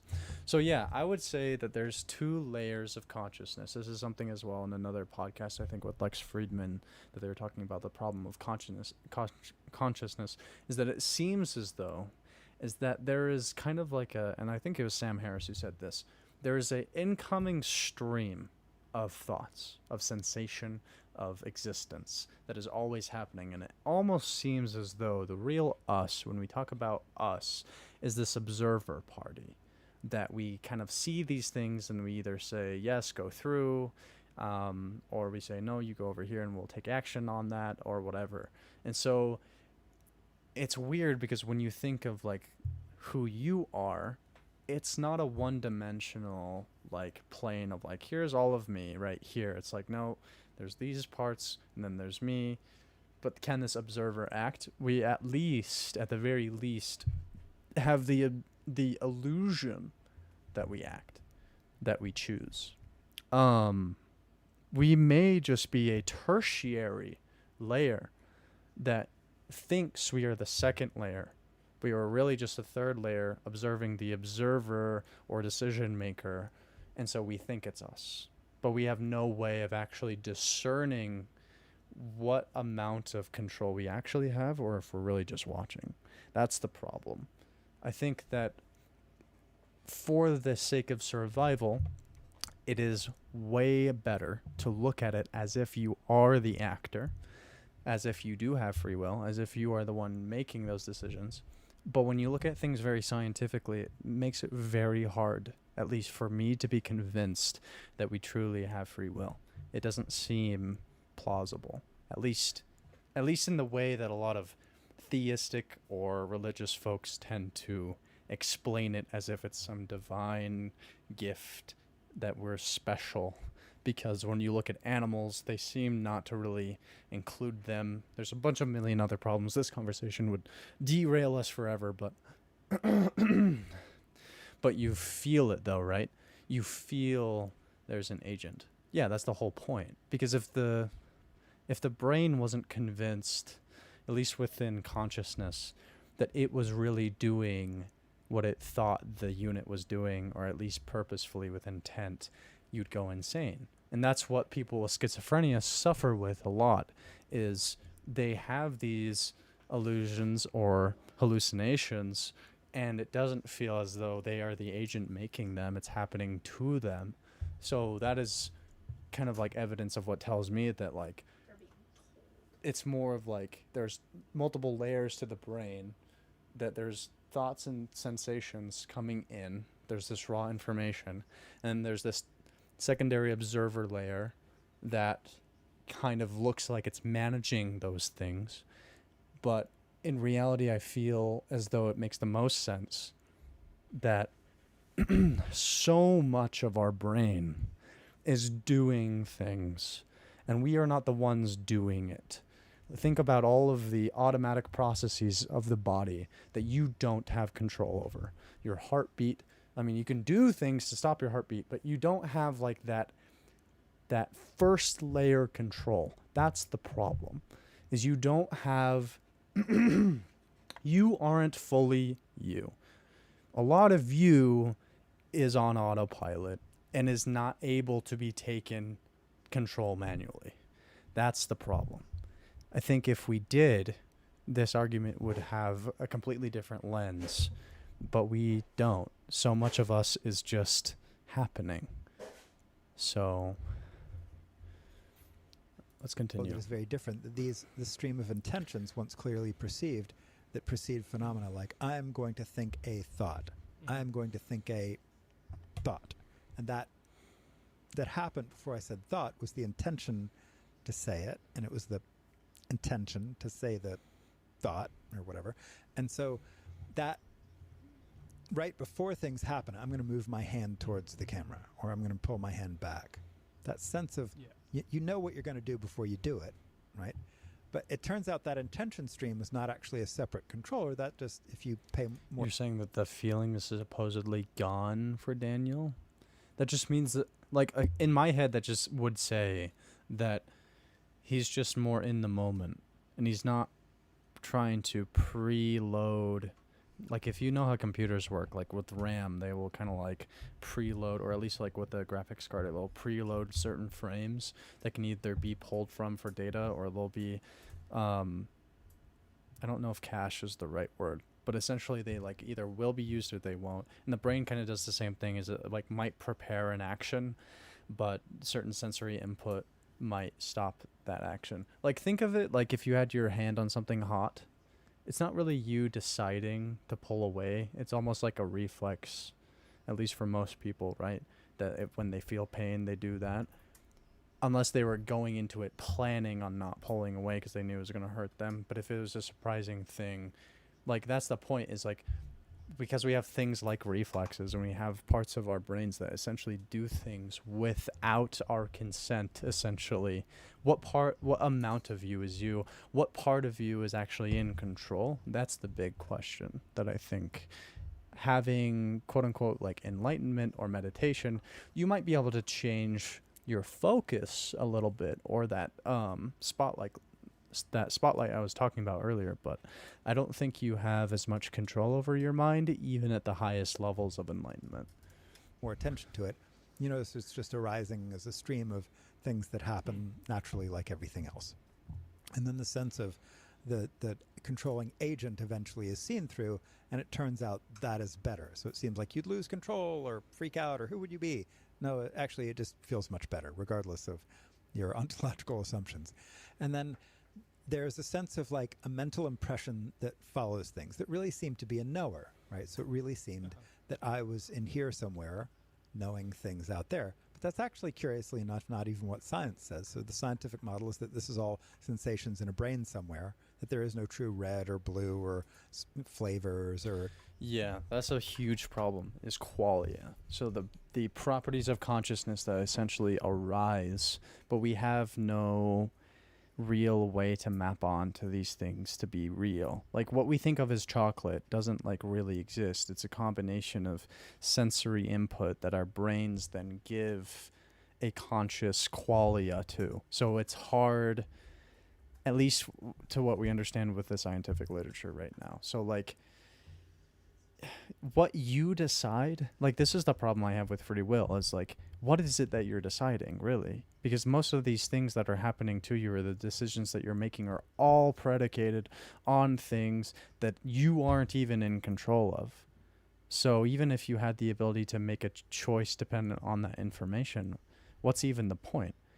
Even if you thought that you had free will in the sense that you can make a decision, everything else is just predetermined, so it doesn't fucking matter anyway. Textures or whatever.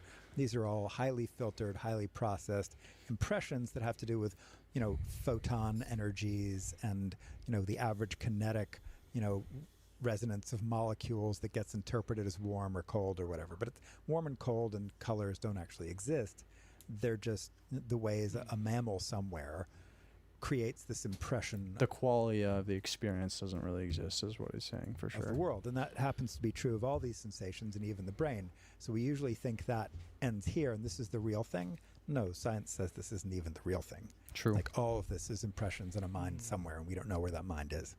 So, well, it's in here, but it's not a physical... It's a property of a physical thing, but that property itself is not a tangible thing. But, that's how this entity appears to function. So by starting to notice mental impressions, we're actually just more sensations. I mean, it would work. For example, if I go, and then you remember that, It would just go in the middle. it turns out the thing you're remembering that sounds like a snap Sorry, I meant to pause this. molecules that gets interpreted as warm or She'll be here in like a half hour, so I want to focus on this as much as I can. True. cold or whatever. But it's warm and cold and colors don't actually exist.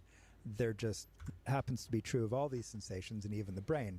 So we usually think that ends here and this is the real thing. No, science says this isn't even the real thing. Like all of this is impressions in a mind somewhere and we don't know where that mind is. So, but that's how this entity appears to function. So by starting to notice mental impressions, we're actually just more sensations. So for example, if I go, and then you remember that,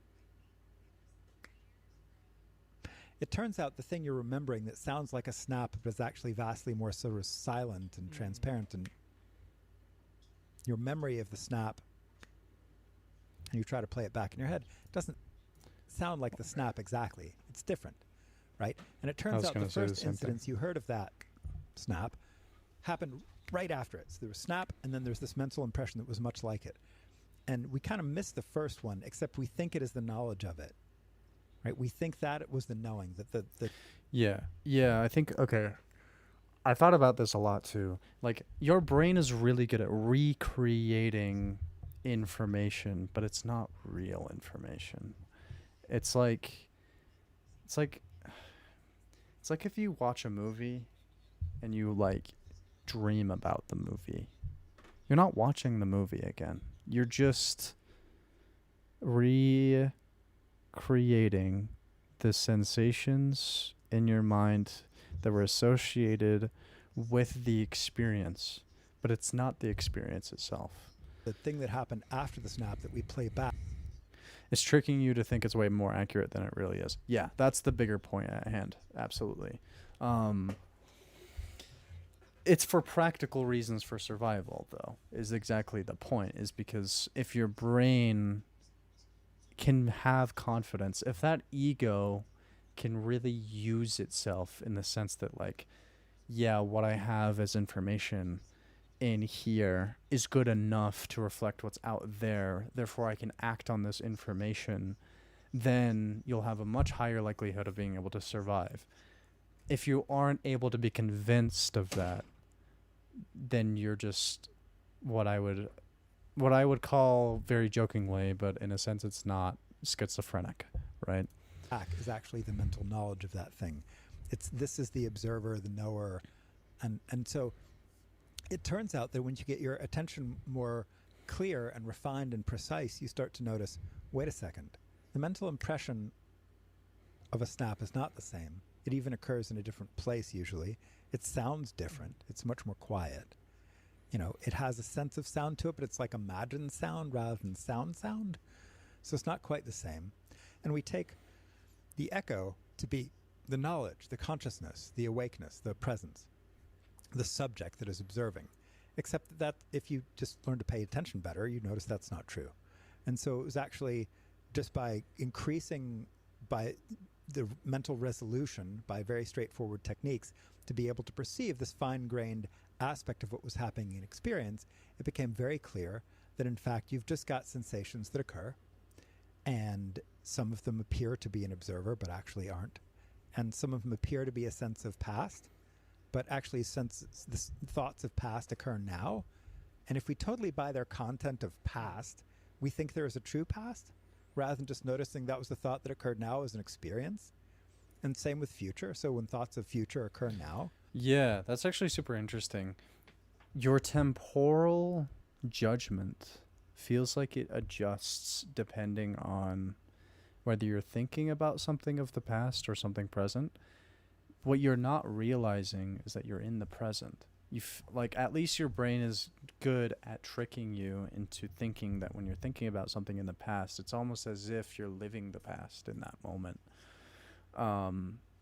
Obviously it would vary for different people, I think, or like at different times in people's lives, but especially when I was like super depressed, I did not feel like I was living in the moment at all. I thought I was just dwelling on myself in the sense of like my experiences and like the memories that were depressing me. Yeah, that's exactly the point, is you are present, but your brain is so good at tricking. That's like my huge point in general. Your brain is the ultimate trickster. It's the ultimate clown. It pretty much has the ability to give a feeling or a sensory version of things that are not real, but they feel real.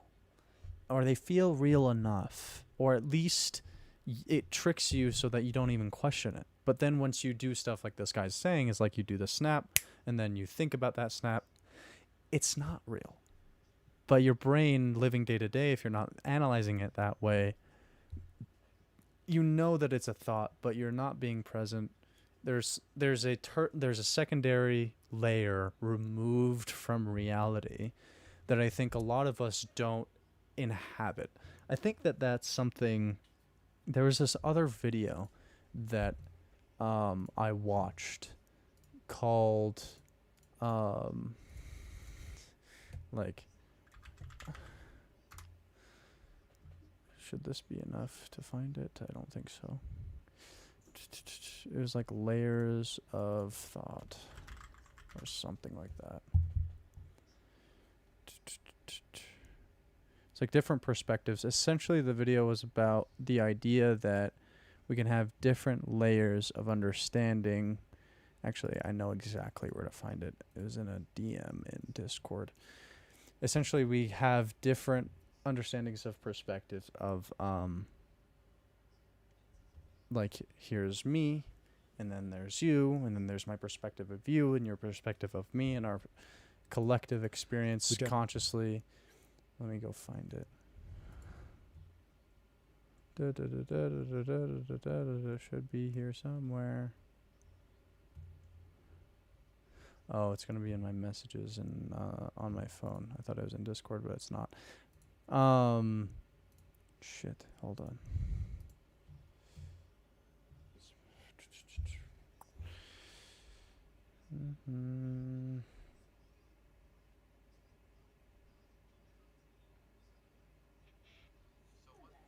Levels basic version is what it's called.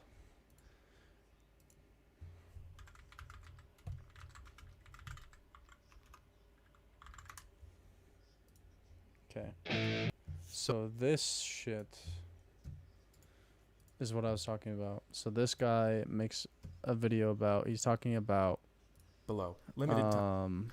Much more complex. You're seeing people seeing almost into... Essentially, it's just perspective. So it's different levels of perspective branching out. And so your brain, I feel like, has kind of the same property. You're either immersed in that primary layer of just kind of existing. You're just being in the moment. You're not taking that time to self-analyze and question. You're really just mindless, kind of like going with the flow of life. That can either be a goal of meditation or not. I think the point of meditation is to change which kind of like layer you are in this consciousness sandwich. Having that secondary layer of yourself is something we do very often, but it's not something all do on command until you get a bit older. Like as a child, I felt like I was kind of just going with the flow of thought. And then as I became a teenager, I started to question my own ability of thought or my own self and my own perspective of self. And then now it's to the point where I'm going all through the layers, and sometimes I get lost and feel like I'm being silly. So it just depends what layer of consciousness. How do I put this into words?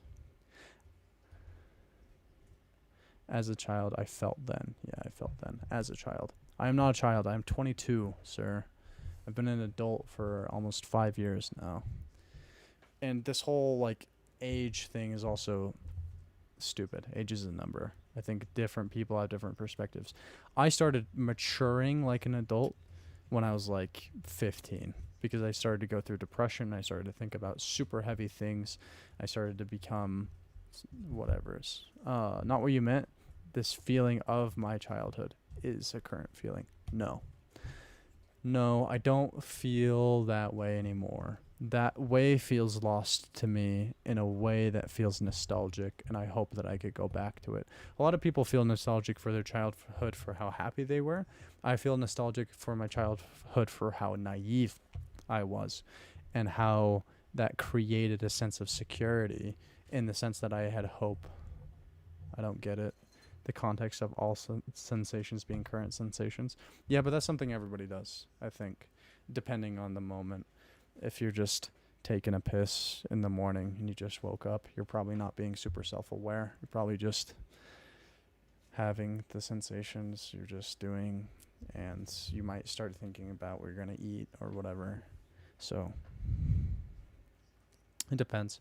The childhood stuff I'm talking about is in that vein of like, yeah, you're kind of just going with the flow, but it's to a level where it's like you never get out of it. The problem is not the fact that that's your state of mind. It's your state of mind pretty much all the time. So generally think, oh, that is a true future. And we operate on it emotionally and cognitively as if it is, which is very useful for things like object permanence and planning and learning from the past and all that. But experientially, actually in this moment, you can actually realize all thoughts of past occur now, all thoughts of future occur now. All sensations of this present moment are actually too transient to be a stable self that stands outside of causality. And it just turns out that the mental transformations that happen as a result of that process just happen to feel a whole lot better. And you can call it enlightenment or just some curious trick of increased perceptual speed and clarity and all of that came. I feel like this guy's talking about a super basic cognitive function. Like, this is not enlightenment to me. This is like stuff I've been doing ever since I was like 15. So either like I got lucky, or this guy's just talking about, like, as far as I understand it, it's just, you know, that what it is that you experience is not true experience. It's just qualia. And so you're not actually in the past, but you haven't done it. You're saying that you feel there's an agent. I feel that there is not an agent. There's just a sense of self. I don't believe in free will is the whole point. Is like, it's kind of happening. However self-aware you are of it happening and how it happens is its own level of understanding and perspective, as well as the mindset you carry with which layer of consciousness that you operate within. So it's a whole mixed bag. When you put your hand on your head, you don't feel that you put your hand on your head. Well, I know it's me. Okay, so there's a difference. I think I understand that it's confusing because the semantics are so similar. You use the same words for different meanings. I wish that we spoke a language that had a different word for every different type of meaning of everything. That would be so much better. Not know, but feel. So feeling is just a sensation. It's not enough, right? Like, you can feel something, but to know it's made of cells and all of these other functions, and then the nerves are the thing that communicates to the brain. Like, it's a whole other layer of things. Feeling is such a basic, primary, like, pretty shitty way of, like, understanding. Not in the same understanding as, like, knowing something, but even to, like, intuit things, it's pretty dog shit. Like, it's good enough to survive, like I said, with the brain, but it's not really good. Do you have a sensation that you're an actor that acts? The difference between your leg twisting voluntary versus involuntary. There's a difference. One happens and the other you do. So that's the question, isn't it? Is even the version of you doing twitching, yeah, I understand. Even the version of you doing said thing is in question to me. That it's even really you doing it. Obviously, I have the illusion, at the very least, that it's me choosing and executing that task. But it doesn't mean that's actually what's happening. Just because that's what I think, or that that's the way I feel, doesn't mean that our brains, like I said earlier, are actually well equipped to even perceive properly what is really going on. And that's the problem. If we knew for sure that our feelings of ourself, he says that his enlightenment is dispelling this illusion. Well, I've had this illusion dispelled for me, like, since I was 15, so I don't know. I don't feel like it's enlightenment. I feel like it's just a realization. Like, there's just a difference.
I think if that's the definition of what enlightenment is, that's not a very hard barrier to cross.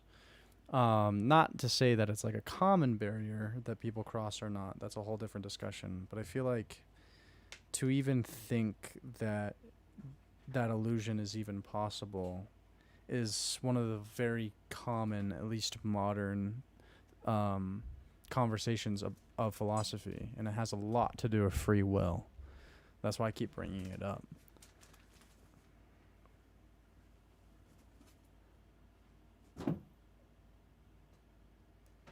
I'm gonna go drive my mom home. Okay, I have like 10 minutes. Let's see. Let me wrap this up in a nice little bow. If I could explain this in like a couple sentences. As a individual, you have sensation and thoughts kind of happening to you. 1.5 speed. Yeah. I mean, I could move on to the next topic. To have this sense of self is very interesting because even though this illusion that I understand that I've broken, in a sense, I don't always live like that. If he's claiming he lives this way, where he's always aware of this illusion, I don't see how that is the same thing as having ever broken said illusion. Because there's a difference between maintaining that state of mind versus having broken the spell, essentially, because you finally figured that, hey, it's completely possible that all of this is kind of bullshit. And you're kind of just experiencing an experience of being in control. So with this, sure, he's enlightened, but when I think of enlightenment, I don't think of that. Like that whole like conscious tertiary layer, whatever.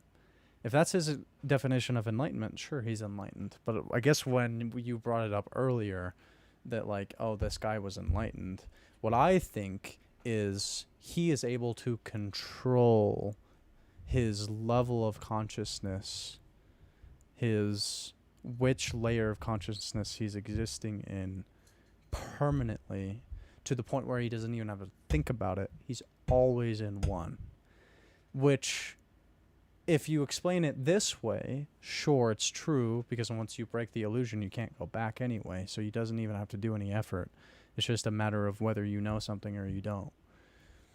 Could it be that you have reduced the illusion, but never broken it completely? If you do, it might go away forever, but won't take effect anymore. The only way that works is if you decide that those thoughts that you had just are no longer valid or possible. That would be the requirement. Because I think it's like, there's a difference between definitely believing we have no free will and to dispel this illusion the way I do, versus thinking it's even possible, but you're not sure, and you're kind of just going along life and you never think about it again. I would assume that just because you're not thinking about it doesn't necessarily mean it goes away, depending on your mindset that you take towards life. Because if you take a mindset towards life that's very similar than that you were doing to before, it doesn't mean you're not enlightened in his sense of the definition of enlightenment with this situation. But when it comes to like actively thinking about it and making decisions about it in your life and having a certain mindset for things, that's a completely different thing that I would assume is kind of more just shaping your approach, which I could even argue is a completely logical one. Like, I don't know that it's necessarily like this meditative state of mind. It's more of like a mindset going into life, knowing certain information. From straightforward meditation techniques to increase the Let's go to the next thing real quick. Increasing the mental Interesting. So, okay, so I like that you said you're increasing the mental resolution, and you're talking about kind of increasing the speed at which you perceive things. It kind of sounds almost like in the way, say you're watching a 60 FPS, quite smooth, buttery smooth video, No, and I then just wanna it seems take like the- everything is just flowing together. I It's a told you video. what I was We know gonna it's do. still images, and then if we have a high-speed camera, we can It's break down okay, and just see all the different still images. go It's through kind it of like with me you're first next time. developing a high-speed camera for your The tradition I come from. Interesting. So okay, so I like that you sounds almost like in the way, say you're watching a 60 FPS, quite smooth, buttery smooth video, and then it seems like everything is just flowing together. It's a video. We know it's still images, and then if we have a high-speed camera, we can break down and see all the different still images. It's kind of like you're developing a high-speed camera for your everyday perception, something like that. You could kind of call it that. It's like it's actually like noticing the. It's not a bad way of describing it. I don't know if it's the perfect analogy, but it's pretty good. I think that it's either you're living the movie or you're watching the movie or you're watching yourself watch the movie is the way I would put it. Sometimes you're living the movie. Sometimes you're watching yourself live the movie and you feel like you're the director and you can kind of change the movie. Or you're watching yourself be the director of the movie, in a sense. That's the way I would put it.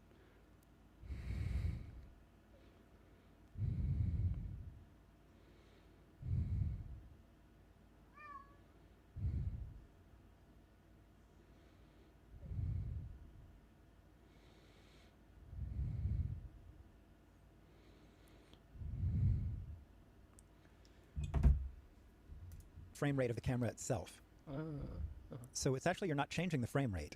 You're noticing what the frame rate is. And the frame rate changes. That's the other thing. It's not a stable frame rate. And with each kind of mode of insight development that you go through, something curious changes about both the frame rate and the harmonics of the frame rate. So it's kind of complicated. It's not just a steady pulse. The pulse changes.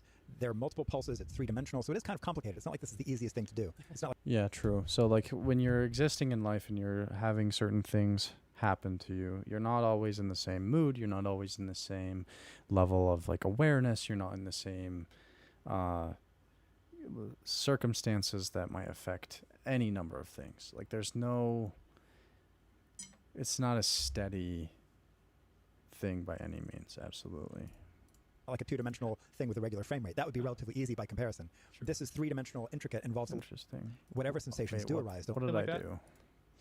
You could kind of call it that. It's like it's actually like noticing the frame rate of the camera itself. That's the other thing. It's not a stable frame rate.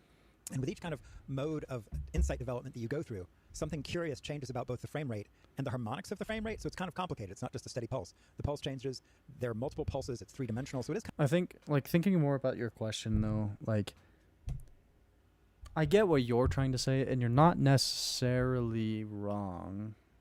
I think it just depends on your definition of what it means to be enlightened. I tried to call that out early because I knew that might just be the bigger issue, is like the semantics of what it means to be enlightened, what it is that you're looking at as enlightenment. It's going to be so important. Because for this guy, it seems to me like he's just claiming that ever since he broke this illusion, now he tries as hard as he can, or he feels as though he doesn't even have to try to do it anymore, but he embodies this like awareness of this illusion. Versus what I would claim to be just as enlightened, just not actively enlightened. It's just aware of the illusion. The thing is that what he's describing aligns a lot with the Buddhist non-self-realization. Yeah, so the non-self-realization, as far as I understand it, tends to want... Yo, what's my favorite comp? Right now, Frost Pyro. I wish I could stream longer today, but I have like 5 minutes before I have to go. We're also talking about some meditation enlightenment stuff right now. So if you want to watch some TFT gameplay, you can go back in the stream if you want. But I'm just going to finish this conversation, and then I have to end stream in a couple minutes. Thanks for stopping in, though. Okay. So when it comes to like the non-self version of like Buddhism that I think of, I don't know that, like, yeah, sure, they might get to that realization, but they almost want to have like a more immersed version of like just being in the movie. That's what that's what my understanding is of like what their goals are, even though like, yeah, they want to have that realization, but now they just want to be one and just be present and not give in to the movie necessarily by like living the illusion, but they are trying to live the illusion now with the knowledge that they have broken it, which I think is different. Because from what I understand is like this guy's trying to live in that tertiary level of being self-aware the whole time, which is, I feel like it's not practical. It's possible, but you'd have to live such a chill or easy life to be able to like maintain that conscious reminder of like, this is an illusion, really isn't me. I wouldn't do that. He just does it with no effort, which is also so confusing. Like, I guess it's possible, but like, it's a realization because he can't go back anymore. Knowing something is completely different from embodying it, which is kind of my point. When you have a mindset that you use as an attack to then like go forward with your life, that's kind of different from thinking and then doing something, and then thinking and then doing something, which is plausible. But when it comes to like, okay, now I'm doing the thing, and now I'm like analyzing the fact that I'm not really doing it like right now as I'm doing it, it's hard to maintain that. It's possible, but it takes so much active focus and effort that meditation helps you be able to achieve. Like when you realize you've woken up at home and you can't go back to incorrectly thinking that you're at the hospital still.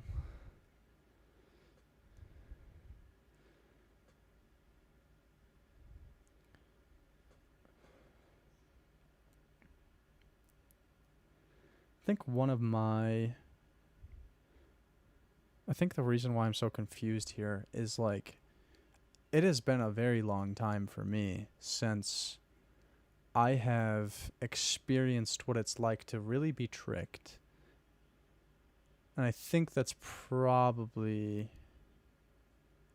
what he's trying to say. And I'm just completely misinterpreting him. Maybe not completely, but to a point where I probably get the end message wrong. I don't know if it was painted in a weird way just by me being out of context with the things you were saying at first, but your reality shifts permanently. It's like an aha moment. I feel like the aha moment part is not necessary. It might be the most common way, but it's not the way I had it. There was no like one moment that like really did that for me. It was just a collection of experiences and thought and studying about science and philosophy that like putting the pieces together, I started to realize it over time. And then I started to test theories, and there was no like one moment for me. You know how you might be anxious about something like packing things for camping with your friends or waiting outside, or you're gathering things quickly, freaking out. Do I need this? I don't have anxiety though. Like, unless, like, that's the thing, is I don't experience that as much. So maybe I'm just as enlightened as this dude, because I don't have those, like, problems. The way I think of it is I became so depressed that I numbed my emotions, and I'm like, whatever, I don't care. And then the qualia in my head is like, baseline is pretty low, just non-existent, and I have to actually put in like active effort in order to get out like a visceral emotion, or like I still have emotions, but like I have to forcefully give in order for them to feel like they have enough weight to affect me. I feel like I'm coming at it from a different place because of how long I was depressed and how far down that rabbit hole I went to where all types of emotions, I trained my brain just to say block, essentially.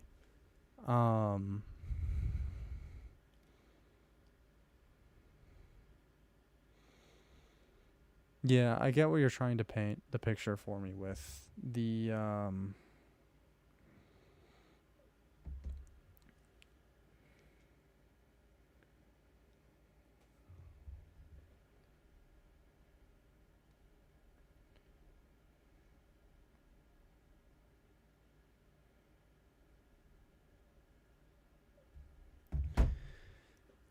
Sorry, I'm like coordinating stuff at the same time. Okay, she's here. Okay, so to wrap up my statement, because I have to end stream now. A lot of these social interactions, I have worked so hard not to feel a certain way about. Because as a kid, I was worried. But now it's like, if this person takes this in a certain way, fuck them. If this person likes me, great. If this person is worried about something, it's completely up to me to care, to be empathetic or not. And that's an issue I have to deal with every day. I don't know that it's something I would recommend, but it's something that, like, that's the way I live my life now. And it's for a million reasons of, like, being self-aware to this level, like he's saying, being enlightened or whatever, but as well as having been so numb for so long. So now I'm having to climb back to, like, regain that more intense level of emotion, to actually, like, give a shit and, like, really try. So that's why music that I like is, like, super epic. Like, it has to be really good for me to, like, really enjoy it. Like, I like Undertale music, but it doesn't get me going anywhere near, like, that cool, good vibes as, like, heavy metal does. And it barely gets there. Like, it feels like it barely gets me, like, hype. Like, I need so much more hype to be able to get the same thing. And part of that might be ADHD, of, like, levels of, like, receptors or whatever not being enough. The chemicals or whatever, my receptors aren't taking in enough, which ADHD is associated with depression. It's a whole big thing. So I don't know enough about science, but I tried to learn a bit, and my understanding can be nuanced. So thanks for stopping in. I'll see you later. Gotta hang out with my daughter. Bye.